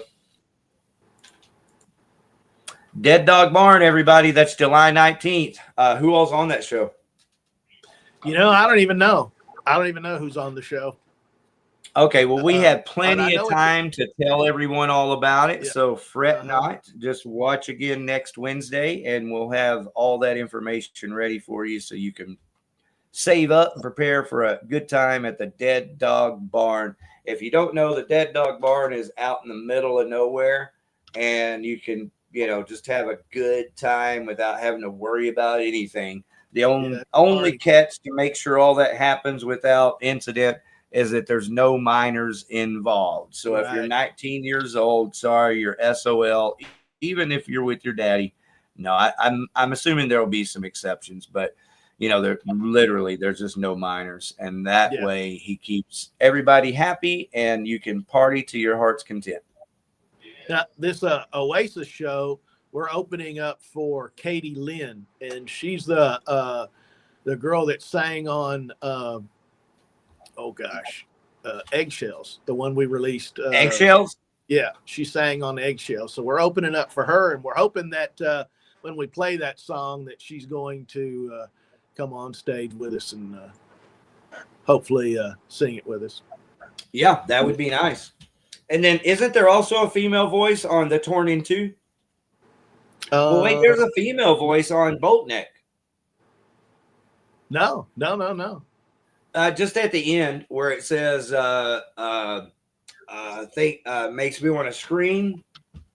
And not that scream that, there's actually after that, it's a harmony voice that repeats what he says. No, that was actually Lynn. He did the harmony for it.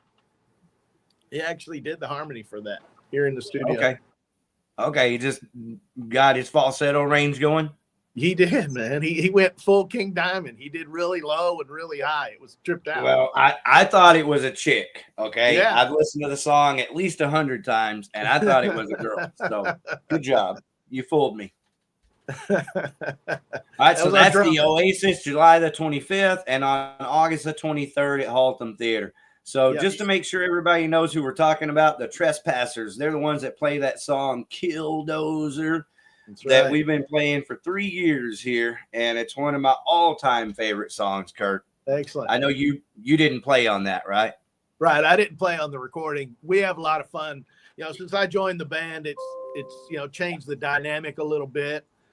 Because I'm totally different bass player, totally different person, right? Totally different person. So, I've really kind of livened it up. We've all kind of livened up a lot of their songs, and I'm real excited about it. The creativity that they've given me, the freedom to do basically whatever I want. If I want to play something super simple, I can do it. If I want to jazz it up, I can do it, which I love having that flexibility. Freedom. Yeah. Yeah, just that freedom. I mean, to me, that's what music is all about. And I think it's awesome because both of the bands that were on earlier talked about it. You know, that songwriting is, you know, I'm very lucky, Kurt. I don't know if you know this about me or not. We hadn't talked too much, but I taught myself music in my 40s. When I went through my divorce and my children were out of the house and I was, you know, empty nester, I could have bought a little red Corvette and drove around town to be impressive. But I was like, okay, I'm going to get back to what I've always wanted to do, which is actually learn music. So I taught myself music and how to play guitar and started writing all those songs that had been in my head all of those years. And even though I play guitar, sing, and write full songs, when I was working with a bass player and a drummer, you know, I pretty much insisted or certainly encouraged that they bring their own, you know, talent, their own uniqueness to the song. And I'm convinced that's how you get that real creativity, is when everybody participating is able to equally contribute. At least they're free. They have the freedom to equally contribute. Right. Right. Yeah, I dig it, man. You know, I mean, if you listen to some of the songs we do, I mean, some of them are kind of punk, some of them are, you know, real country, and some of them are kind of that 1970s kind of Southern rockish type, just rock and roll. And yeah, I love having that whole range of being able to go to. I mean, that old school rock and roll that I was talking about. I mean, if you listen to that stuff, the bass player was doing his own thing. You know, they weren't doing like everybody does now, and everybody plays the same thing in the same line and all that stuff. I mean, it's, you know, they, you know, I mean, you listen to all that stuff, old Led Zeppelin. I mean, you know, that's the band is the freaking bass player, as far as I'm concerned. I mean, they're all kick ass, but John Paul Jones. John Paul Jones was badass. Sure. Oh, no question. He wasn't just a bass player. Right. He was, absolutely. But well, you know, that's a funny thing. I don't know how it happens with you guys, you being a bass player and putting you in that category. But, you know, I have definitely in many bands known the bass player to be like, you know, like one of the driving engines of the band, you know. And so some of my, you know, favorite local bands, people I've known, you know, the bass player has, you know, in other words, not only driving engine of, you know, getting up every day and doing it and, you know, rehearsing, but, you know, actually contributing, you know, in a large way musically. Right. And you just don't think that about bass players. Most people think a bass player is just playing bass. Right. But I know you're an exception, man. I know that you're bringing a lot to the Trespassers, and I'm glad. I appreciate it, man. I've had a blast with it, and, you know, and I bring a lot of things. You know, I don't know, you know, what all you know about me, but I was an IT manager for 25 years. You know? So I've got, you know, I know quite a bit about computers and AI and just all the technology that's going on right now. And something, you know, like Canva, like we were talking about the other night, you know, Canva Pro, something like that. I have a God-given ability to figure out software. I've been doing it for so long that I can just figure it out. Sure. And it's so, nuts and bolts, man. Right. And so, you know, I bring all that, you know, to the band as well. Social media, all, you know, the technology, the things that they didn't have, you know, they didn't have. Bro, that's huge. That's huge. Yeah. Like you really can't expect to have any kind of success in 2025 without, you know, doing all of that you're doing. So thank you. Yeah, absolutely. And I enjoy it. You know, I mean, hey, I won't bullshit you. You know, sometimes it's a drag. Sometimes I don't want to do it, but, you know, it's part of the business now. It's part of what we do now, you know? Yeah. I mean, you have to, you know, you have to get out. I mean, you're not going to make any money just putting out music. You have to, because there's, I mean, you know, what is it, like 100 plays and you get $1, that sort of a thing? I mean, in some cases, not even that, you know? No, man. Unfortunately, bro, your music is a leader. Right. Whether you like it or not, music is a leader. Mm-hmm. Everything and so else what you're is doing is marketing. you're trying to funnel from your music, and your live performances as a band. If you want to make any money at all, you have to have a business approach. Yep. And first you have to make great music, but as long as you're making really good music, then you can sell your t-shirts. You get to be creative and come up with creative t-shirts. Hell, I saw a t-shirt today from a mechanic in Grandview that was called Knuckles Garage. And so it was a skeleton hand grabbing a wrench. I was like, love that. He's selling those t-shirts. Yep. So as a band, you really do get to be creative and come up with a creative t-shirt. You need to have one with just your band logo, because that's one everyone's going to buy first. But if you can also come up with something creative that someone would buy, whether it had your band name on it or not, that's the goal. It's called merchandising, people.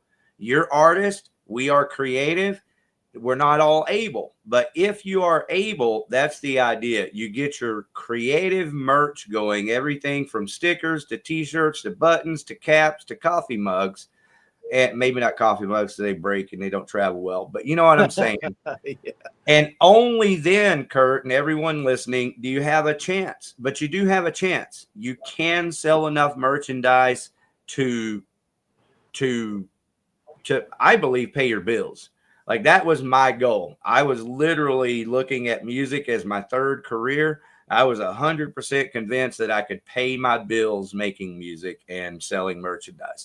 I just didn't get that opportunity. It got cut short. Well, we're definitely on that road ourselves, and we're looking forward to, just getting out and playing. I mean, really, that's what it's about, is you getting out and playing. I mean, if you think about it, it doesn't matter if you've got 10,000 followers on your site. It doesn't matter. If you put something out and nobody does anything, nobody likes it, nobody does anything. But if you can get, it's got to be good music. If you can't make good music, you got nothing. 10 followers, though. If you've got 10 followers that are good, diehard followers, I'll take that over 2,000 likes all day long. Right. So those are the people that love your music and are going to buy your merch. If you can find 1,000 people that were true fans, I think you could make a living. If you could have 1,000 people that cared enough to buy your merch and to listen to your music, I think you could make a living off of it. Otherwise, there's millions of people right here in Dallas, Fort Worth, and so that means hundreds of thousands of music lovers. Mm-hmm. If you can't get 1,000 people to buy your merch and come out to your shows, it might take a couple of years, but you can do it. That's doable. It's very doable. Oh, yeah. That's Warhog might be well on their way to doing it. I'd like to give a shout out to Warhog. They've been really hustling, doing everything the right way. And, they might be paying some bills. Nice. Eventually. Right now, they're still getting ready for their van road tour with Raid and everybody going down to Houston. Nice. Well, hey, Kurt, it's really cool for you to be here tonight. We've known each other all the way back to your Arcane days. You played in a band, a heavy metal, technical progressive is what we would have called it. Kind of like a Fate's Warning type of a band. Yeah, it was kind of like Fate's Warning-ish. Yeah. Very good band. I'm privileged to have seen many of those shows, and I'm sure a lot of our listeners saw some of them and know you from then. You have also been with Solitude Eternus. Did you actually record on any Solitude Eternus records? We did before the Alone album came out, they were on quite a hiatus, right? At that time, Edgar Rivera had left the band, and Steve Mosley went over from playing bass to playing guitar. Right. And they asked me to come in, and they also, John Covington, their drummer, moved off. And we had a guy name was David Heder. He came in and was doing drums, and he had a studio in his house, and we recorded Waiting for the Light on for a compilation album that came out long before the Alone album came out. That's the only thing I got to actually record with them. You know, we did some live shows, and you know, I got to hang out with them and have a lot of fun, and we played a lot of stuff. And you know, them guys are great. You know, just John Perez. Oh, sure. Need I say more? You know, one of the greatest guys is, you know, humanly possible. Absolutely. But I got the privilege of hanging out with him a little while just the other night. Mm-hmm. Yeah. They were at that venue over there checking out Iron Main. He really likes that Iron Main. And then, you know, they were just playing down the road from their house. Right. But yeah, had a good time hanging out with John just the other night. So yeah, he's one of a kind, super cool, amazing musician. He's done a lot. He's done as much or more for local bands and heavy metal music in Dallas-Fort Worth as anyone.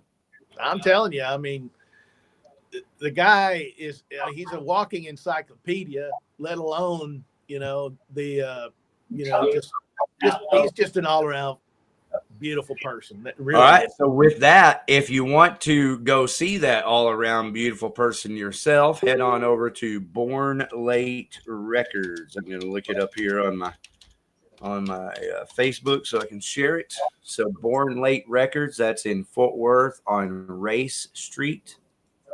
There it is on the screen. Let's make it full screen. So if you want to spend a little time with the walking encyclopedia that is John Perez himself, just head on over here to Born Late Records. Have a good time at a real record store, and really good real record store, man. They don't. I mean, golly. I mean, you know, I'm as old as you, so we remember the days when this stuff was just killer, man. You could go into record stores. I mean, remember Pipe Dreams? I mean, there were some cool places that we could do back in the day. Fantasia. Yeah, they're just not even the record stores like at the malls, like Yeah. Peaches, and I mean all the record stores in the 80s sold, you know, hard rock metal records. Yeah. But the coolest experiences were stores like Fantasia, Pipe Dreams. Yeah. I used to buy a lot of shit at Metamorphoses over in Dallas on Exposition. There you go. Yep. And then we had the Underground Records. Manuel had Underground up there off of Coit by Bill's Records. So there's Bill's Records. That was a legit record store. There's Good Records still. There's Josie Records still. But John Perez isn't at any of those places. You'll have to go to Born Late Records to have that experience. That's right. Matter of fact, the drummer for this band's in the band Pentagram now. Right? Henry Vasquez. Yep. Henry is.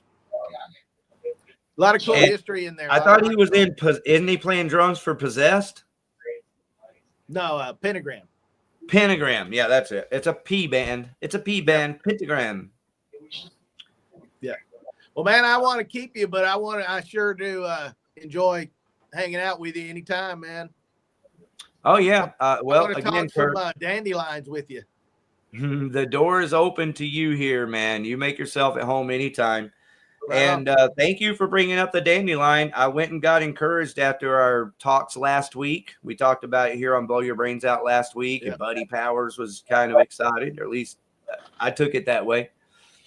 And so, you know, I really do have millions of dollars worth of the most extensive dandelion research. It's on the dandelion root specifically, but you know, I'm just a lucky fella, man. I don't know how, you know, it's just what I do, and sometimes I get, you know, lucky. And so I contacted this guy, Dr. Siren Pondy, you know, 12, 15 years ago or something, and he is the leading scientist in the world today on dandelion root. And not just dandelion, a lot of other plants that have a lot of healthy benefits. And so, you know, I know, because I remember, you know, he definitely gave me the research, millions of dollars worth of research. But I've been saying it so much lately for whatever reason. I was like, okay, forget it. I'm just going to go ahead and I call him Dr. Pondy. So I just go ahead and call him, and, you know, got to have the conversation. And so I did, and we talked this morning, and I'm happy to tell you that he is as excited as I am. Like, he was so happy to fucking hear from me, bro. He's convinced that my big mouth and my big heart will get the information about dandelion out to the world. And he was convinced of that 10 years ago. And so when I called him today and I told him, I was like, hey, I can, I got a TV show. I'm going to do Dandelion TV. You can come on with me. We'll do interviews.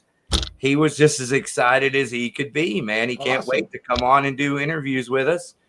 And it's more than that, Kurt. Like, he kind of gave me the quick rundown, and he was telling me about all these scientists that he's working with and who will want to be on the TV show also. Wow. Yeah, dude, like, he's going to funnel all the people to Dandelion TV. It's fucking crazy, bro.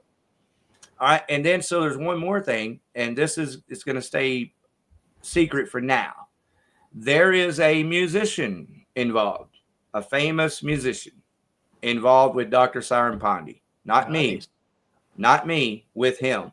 So you could find out if you're, wanting to do a little research, you could look up Dr. Siren Pondy and music, because this person actually wrote and recorded some music for Dr. Siren Pondy and the cause of Dandelion and helping him support all of this. Wow.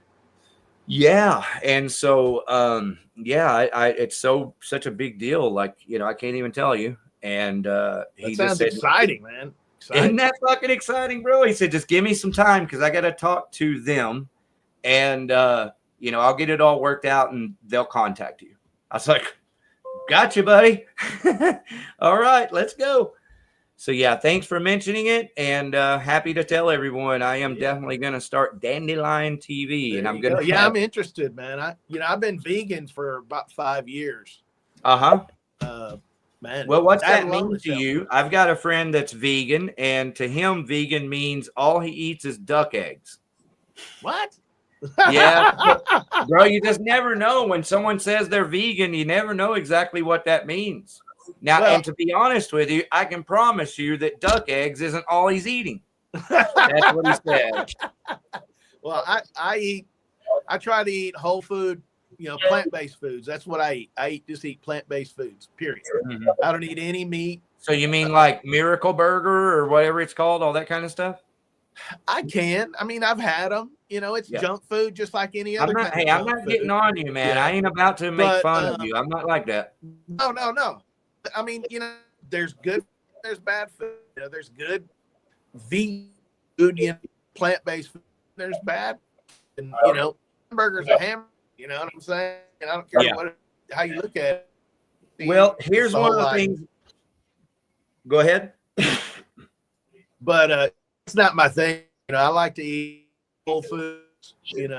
And least amount of processing, the better. The processing is, I want to do it. You know what I'm saying? I want to do the process. No, you're 100% right. I mean, the processing is the whole, that's the whole thing. And that's the beauty of dandelion. The only process in dandelion is you go pick it and you eat it.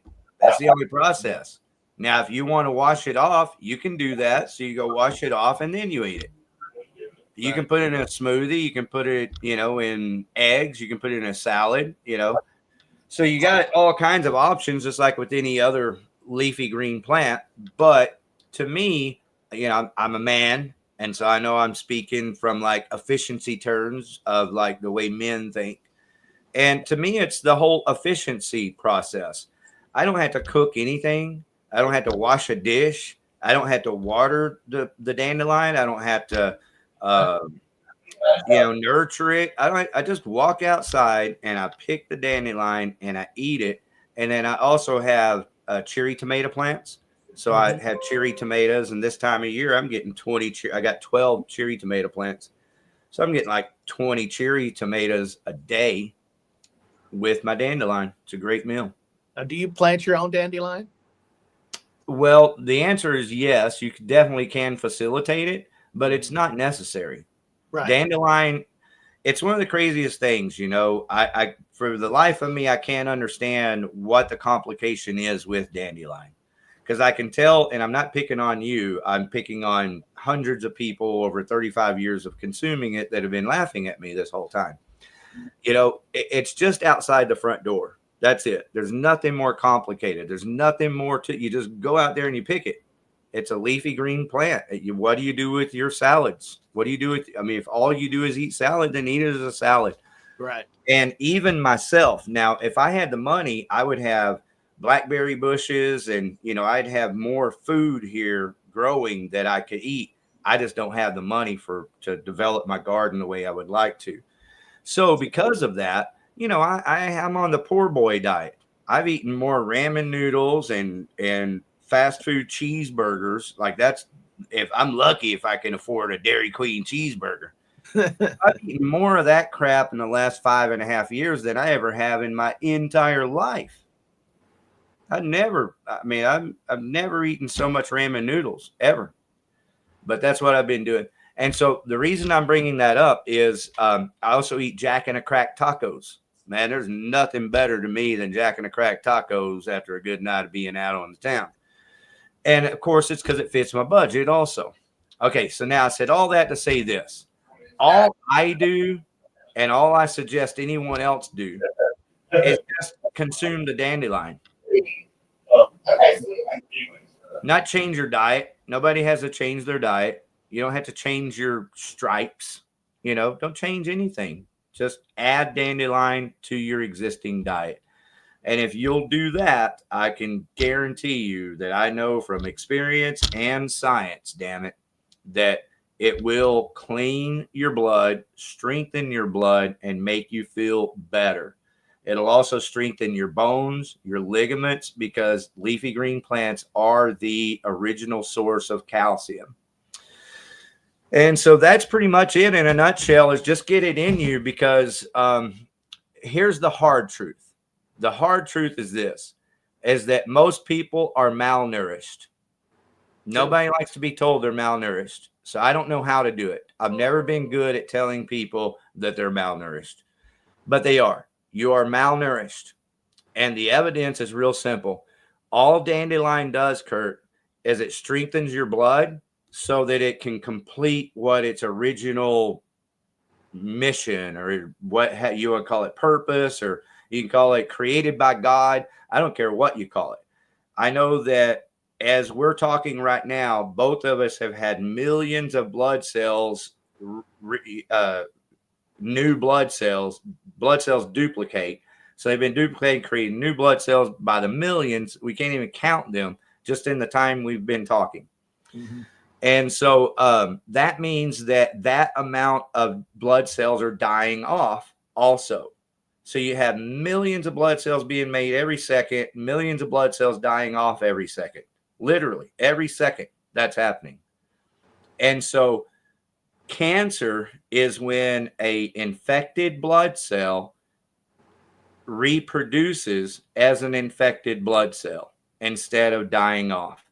And so all I'm saying, and all the science is saying, and what Dr. Siren Pandey is saying, is that dandelion root will strengthen your blood enough so that it can just accomplish what it does naturally. And the word is called apoptosis. Apoptosis is a verb. It means it's doing. And so your blood cells are dying off if you have healthy blood. And if you're malnourished, you're going to end up with cancer. It's that simple. I agree. Yeah. Now, answer me this about the dandelion. Mm-hmm. So if I go to harvest dandelion at my place, right? Yeah. Do I want to pick it from the root, or do I want to just pick the greens off of it and let it grow, come up again? You know, that's it. Now there's two methods here. I do believe in consuming dandelion root, but I think of it as like an emergency, right? In other words, I don't consume dandelion root almost hardly at all because I don't need to. I've been eating the leaves and my body is maintained. But if you say you had your gallbladder is stopped up and the hospital happens to have a surgery table available at 7 and they'll cut that sucker right out. But somehow along the way, your brain like sparks and you go, wait a minute, if I cut my gallbladder out, I won't be able to eat again. Because that's the thing they don't tell you until after they got your gallbladder out. Oh, by the way, you basically can't eat. You don't need it. It's going to make you sick. But you can't eat. Yeah. Now, you damn sure can't eat bacon. I can promise you that if you don't have a gallbladder. And so, you know, if you have some kind of enlightening before you lose your gallbladder, you can take dandelion root and as much of it as you can get in your system. So you would want to ground it up, put it in a smoothie, something like that. And then also you'd want to combine that with, in the old days, you know, they used to call it castor oil, but you need an oil. You need an oil inside your system. And so I'd recommend, something a little more palatable would just be an extra virgin olive oil. And you have to check your source and make sure it's not a scam. Get the real shit, you know. And then not only that, apple cider vinegar, Bragg's apple cider vinegar. It has the actual mother in it for the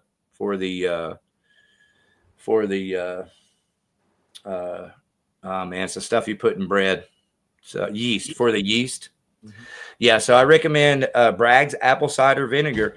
And if you can tolerate it, you know, as much hot sauce, like just a Tabasco sauce, a cayenne pepper, that concoction, as much as you can get in you, promise you in the middle of the night, you're going to wake up and go to the restroom and you're going to explode.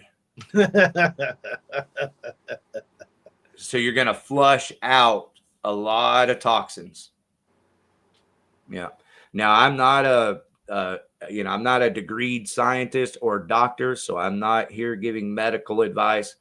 I'm just telling you something that I know as a fact, that if you want to avoid all of that, kidney stones, kidney issues, liver issues, gallbladder issues, the thing to do is just to consume the dandelion leaf now while you're healthy.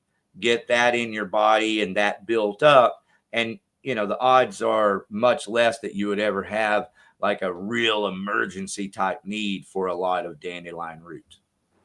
Are you eating the flower too? Yes, the flower is good for allergies. The actual yellow flower has pollen in it. And so I'm assuming that you're eating the leafy green plants also. So if you're eating the leafy green leaves and then you also eat the flower, it's like a nature's it's a nature's prick. What do they call it? Vaccination. It's nature's vaccination, because you're getting a natural amount of pollen in your system along with the leafy green minerals and vitamins. And so it will tell your body, hey, that pollen, we got this under control. Nice. Yeah. Now, I'm not saying that will work for everyone. You know, I've seen people with allergies that I'd be like, oh my goodness, if that helped them, that'd be amazing. But, you know, I know it works. Right on.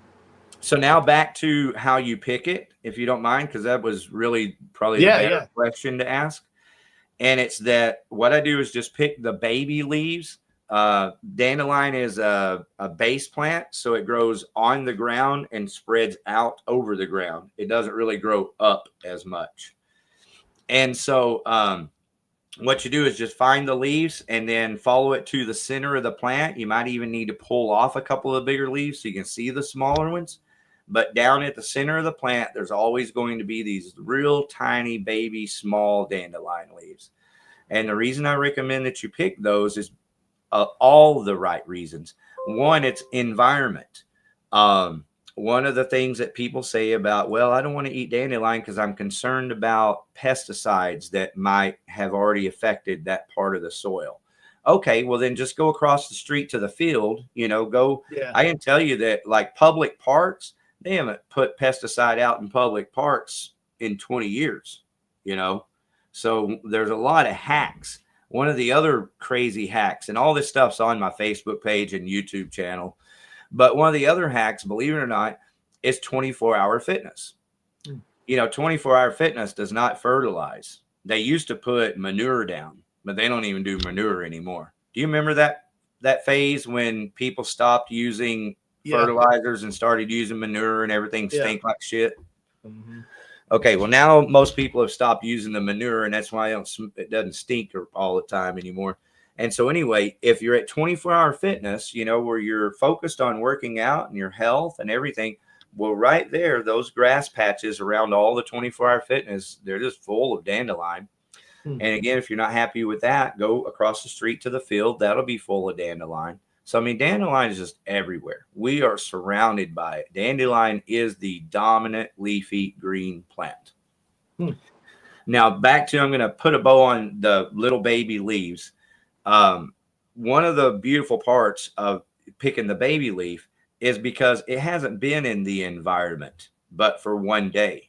So if no other reason, like you don't have to worry about bird poop, you know, you don't have to worry about your dog or cat peeing on it or walking over it, you know. So when I say environment, it could be everything from the exhaust from cars, but it could also be bird poop. So if you get the baby leaf that's only been there for one day, it's been in that environment for less time, therefore greater odds that it's not affected by the environment, whether it's bird poop or car exhaust. So that's one reason. Another reason is that most all plants respond to pruning. And so the dandelion is no exception. When you pull the leaves off, it says, hey, somebody's here. You know, how are you doing? Thank you. I'm going to grow more now. And that's just what all plants do. Plants, that's why I've never really understood this whole, oh, I don't have a green thumb. You know, I don't know how to say it, man. You're just not growing. That's all. You're trying to grow something that doesn't grow in Texas, you know, or something. You're just doing something wrong. There's no such thing as not having a green thumb. You anybody can grow dandelion because they're already growing by themselves. Okay, so that's it. That they respond to pruning. Yeah. Excellent. So when you pull those little baby leaves off, the next day there will be another one because it's like, awesome. So the idea is that you really only need, like, dandelions grow in patches. So if you have 6 or 8 patches, in that patch, you'll have 2 or 3 plants or more. And so, you know, just 12 little baby leaves a day, that's a solid dose. There's one more thing about those baby leaves. One of the things that people complain about most about dandelion and leafy green plants is the bitterness, right? It's too bitter. I don't like that bitterness. Okay, those babies, since they're just a day old, they're tasteless. You know, there's nothing bitter about them. They're not bitter. I call them the filet mignon of the dandelion world. There you go. Yeah, they literally melt in your mouth. So for all of those reasons, it's the baby dandelion leaves. Excellent. So what about you? What's your curiosity with it? Well, because I am vegan, you know, I mean, it's a plant. That's what I eat. Leafy greens, same thing. I know the importance of the leafy greens. And that's why, is because, you know, I eat, you know, whole food plant-based, and you can't get any more whole food plant-based than picking a flower out of the yard and eating it, you know. Yep, that's true, man. Well, and so it goes beyond that. You know, I'll just say this one more thing or reiterate it because I said it last week, and it's extremely important. And you know, there's a lot of wild foods that I eat, like henbit, curl dock, a lot of foods. It's not just dandelion. Dandelion is the dominant leafy green plant, meaning that it grows year round. It grows everywhere. You don't have to plant it. You don't have to water it. It's just there growing, waiting for you to consume it if you choose to. But not only that, dandelion, by comparison to, say, like chard or kale, even that you would grow in your yard, or some of the wild foods like henbit or curl dock, dandelion is more mineral dense and nutrient rich. So that means if you weigh 1 ounce of dandelion and 1 ounce of another plant, that 1 ounce of dandelion is going to have more mineral content and more vitamin content. Right. So that all of those reasons make dandelion the dominant leafy green plant. Yeah, you can't beat so that switching from dandelion is really important, bro. Is the whole, you know, the whole painkiller, the whole,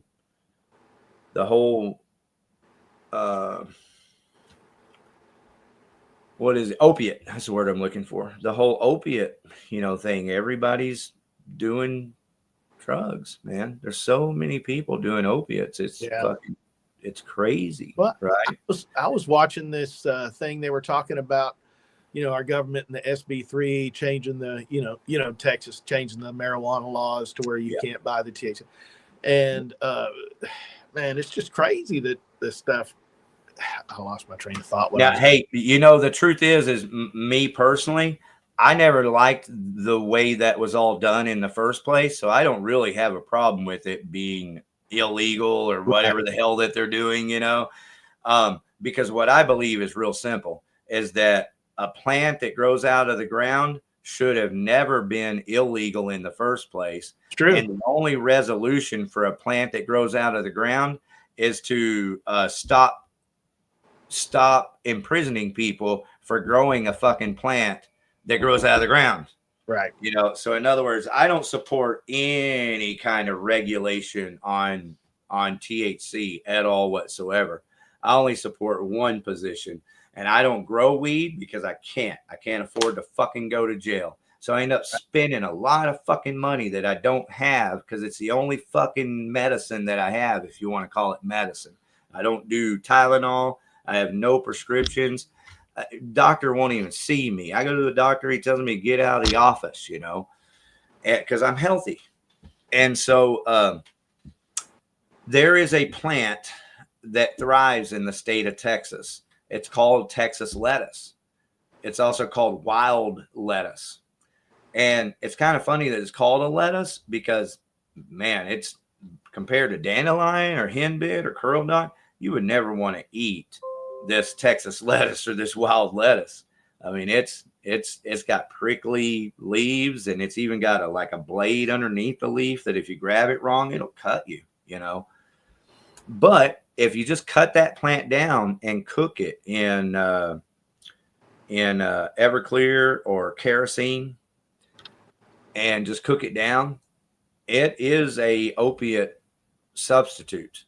I'm refraining from saying that it has the exact same chemical compounds, but I know they're very similar. They're very similar to the chemical compounds that are in wild lettuce are very similar, if not the same, as the chemical compounds in morphine, in a poppy.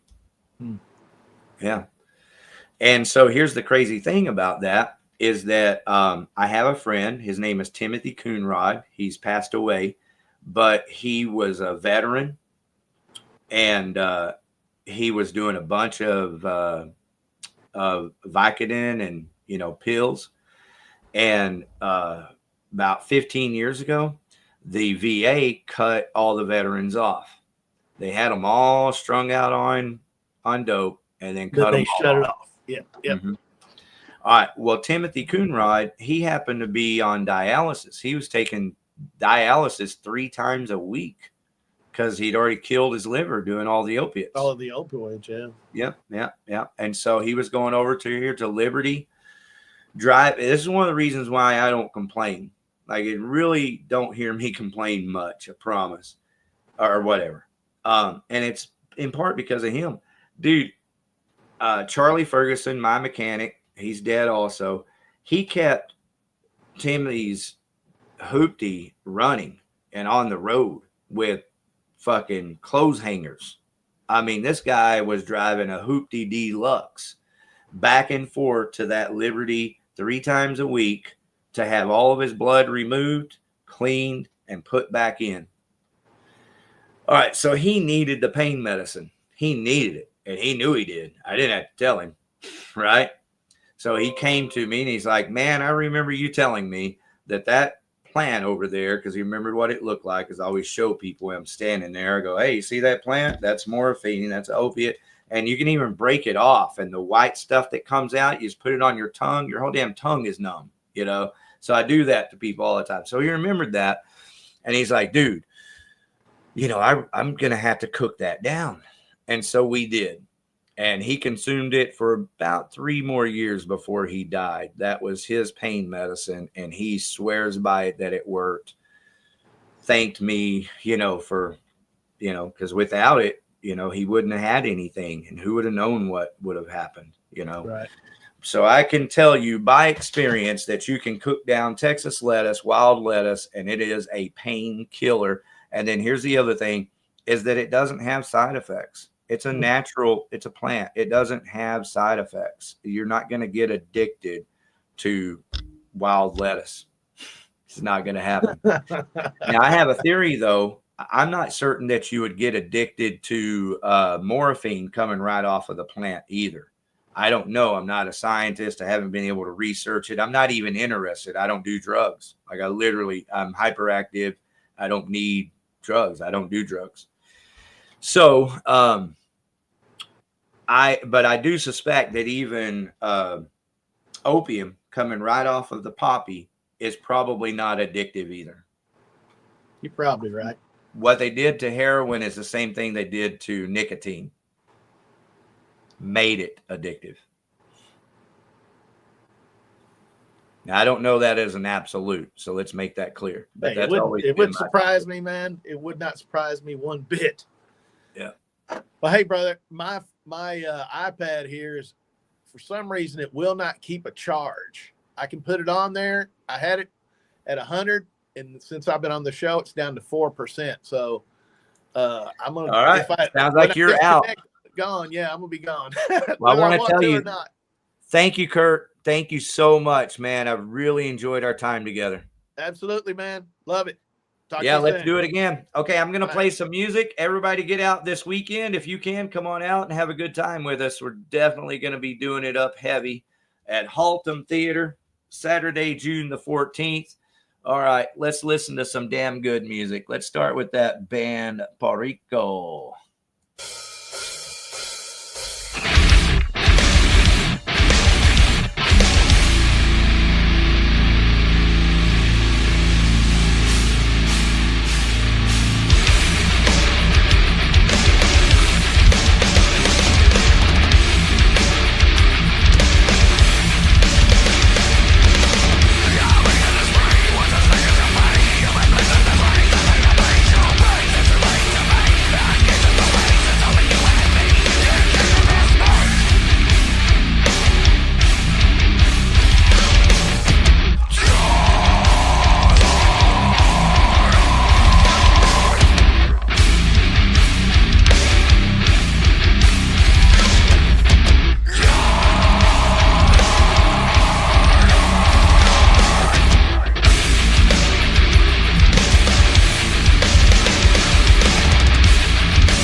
Mr. Mouse, if I'm reading this correctly, it says you're getting a divorce because your wife has been terribly silly? No, Your Honor.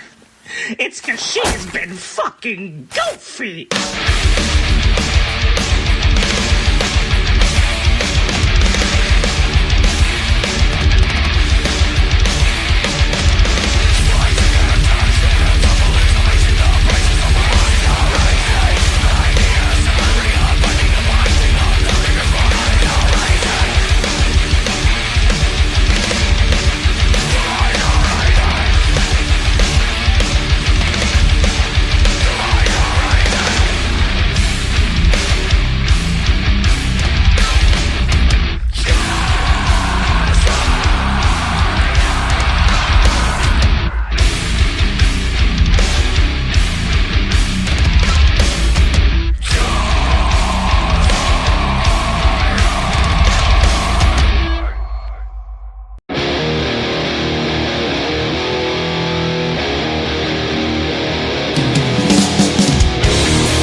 the day.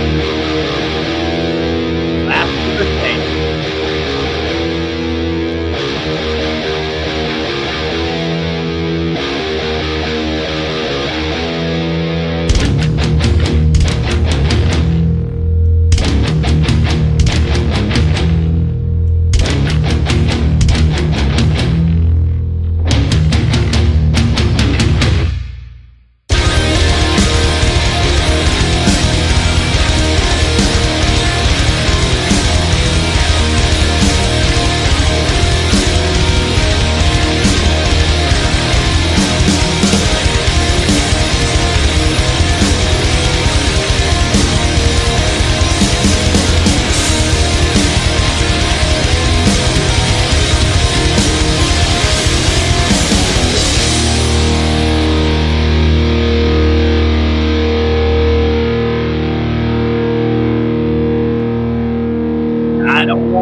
Last of the Sane right there. Going to be able to catch them live this Saturday, June the 14th at Haltom Theater.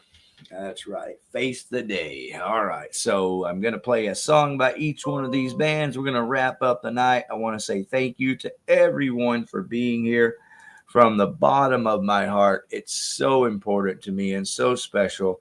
Each and every person that's been here in the chats tonight. Thank you, Dave Jarvis. Thank you, Ariel. I wouldn't be here doing this right now without you. So from the bottom of my heart, I love you both dearly.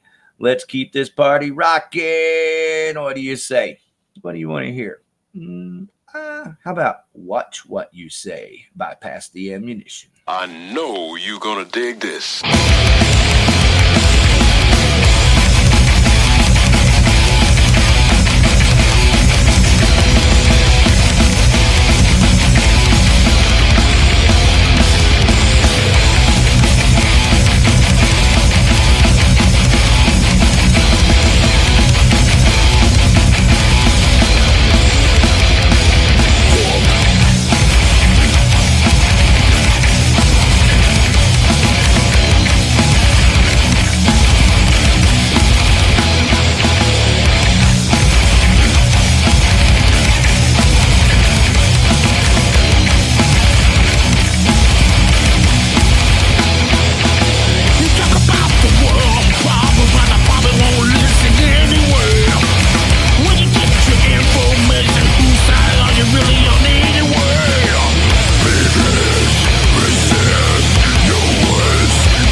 That's Past the Ammunition right there. Okay, I'm going to see everybody this Saturday, Haltom Theater for Perico, Past the Ammunition, Last of the Sane, Wolvera, and Heart Check.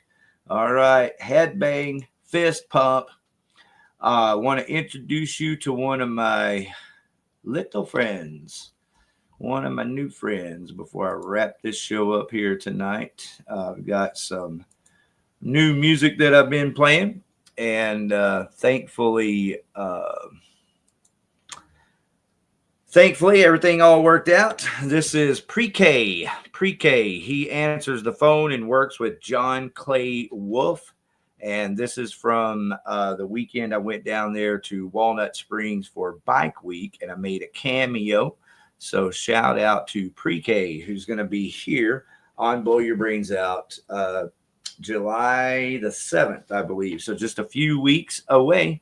And here's a little quick. DJ Pre-K decides to do a music video in the bottom of the GMTV garage during the rally, which I was unexpected. Now, hopefully, I won't get demonetized or struck for this. That's why I'm stopping. That was John Clay Wolf narrating. But hey, man, it's a freak show. Let everybody roll. It's a freak Man, show. you know what's going on. We out here in Walnut Springs, just running things, baby. This is the place to be, man. If you ain't here today, I'm sorry. But you don't know what's going on, okay? You know, some of these fans of ours, man, they're kind of weird. They get a little excited. Double hammers dropping, bang, bang, in Walnut Springs, Texas. This is where the Outlaws rule. But the rain, man. All right, there it is, where the Outlaws rule. Sporting my Iron Jaw t-shirt. I thought it fit the attire for the day being Bike Week. All right, so with that, I'm going to play some Iron Jaw next. But right now, I know you've heard it before, you love it, and you got to hear it again. This is Pre-K, and the song is Double Hammers.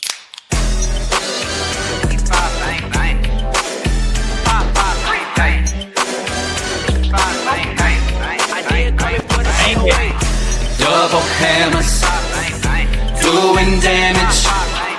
Double hammers, bang, bang. Double hammers, doing damage.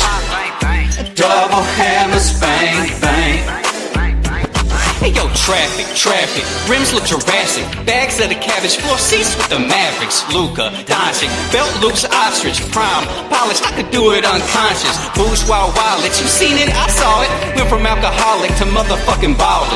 And I still ain't done. Every slap I rap, they be like, hey, that's the one. Stacking funds, clashing guns, fashion dumb, action Bronx, facts, I'm all that and some. Platinum bound, with the cognac sound, represent Funktown, and I'm down to clown. Too hard for the motherfucking radio. Smash Squad hit the block, there they go. I'm in your stereo, also in your area. Weight carrier, breaking down barriers. Double hammers, doing damage. Double hammers, bang, bang. Double hammers, doing damage. Double hammers, bang, bang. Look. Bitch, I'm handsome with a glowing face. My chain look like a penguin's favorite place. Talking to the bottle girls with a crazy face. Like, do they make non-alcoholic ace of spades? I'm iced up like a North Dakota freezer. Cheech and Chong can't hold up on to how I'm smoking reefer. I'm at the coral reef with Colombian queens. You're still on that lean, I'm on that theanine serene. Just copped a new toy like I'm 12. I'm not 12, fuck 12. Cops go to hell trying to take me to jail cause I'm puffing my herb. Scratch off in my Suburban while I'm flipping the bird. Smash Squad. Solid like a rock in my ears, my chains, my rings, my watch.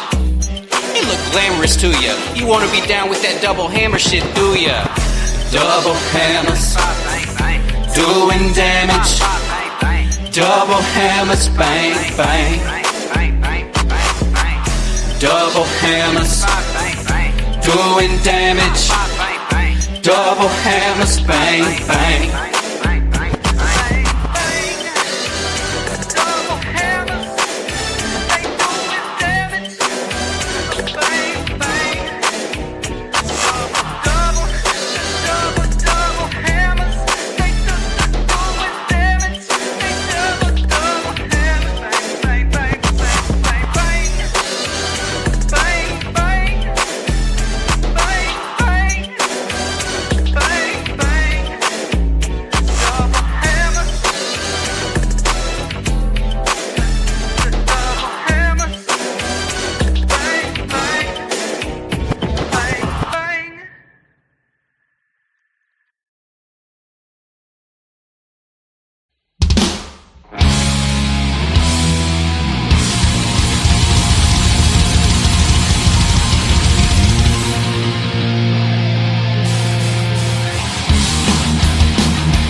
Tonight we raid. Yeah, man, I'm always going to love that song. Pyromancer too.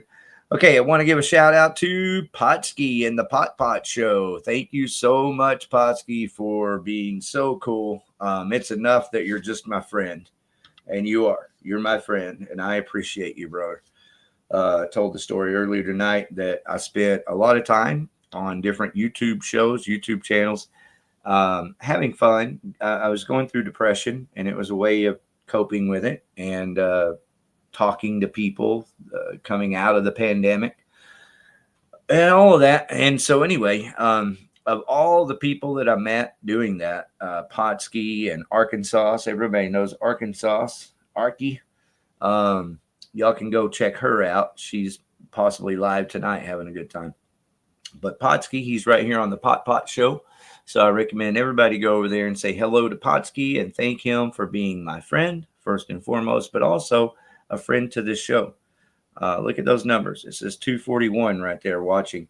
And I just want to remind anyone who might be considering shipping all your social medias to the Philippines.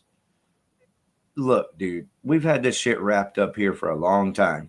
So there's no need for you to send your business anywhere. Just come see me. Let me take care of you. Okay. And thank you, Potsky. You are the best outside of all of that. You are Team Kraken.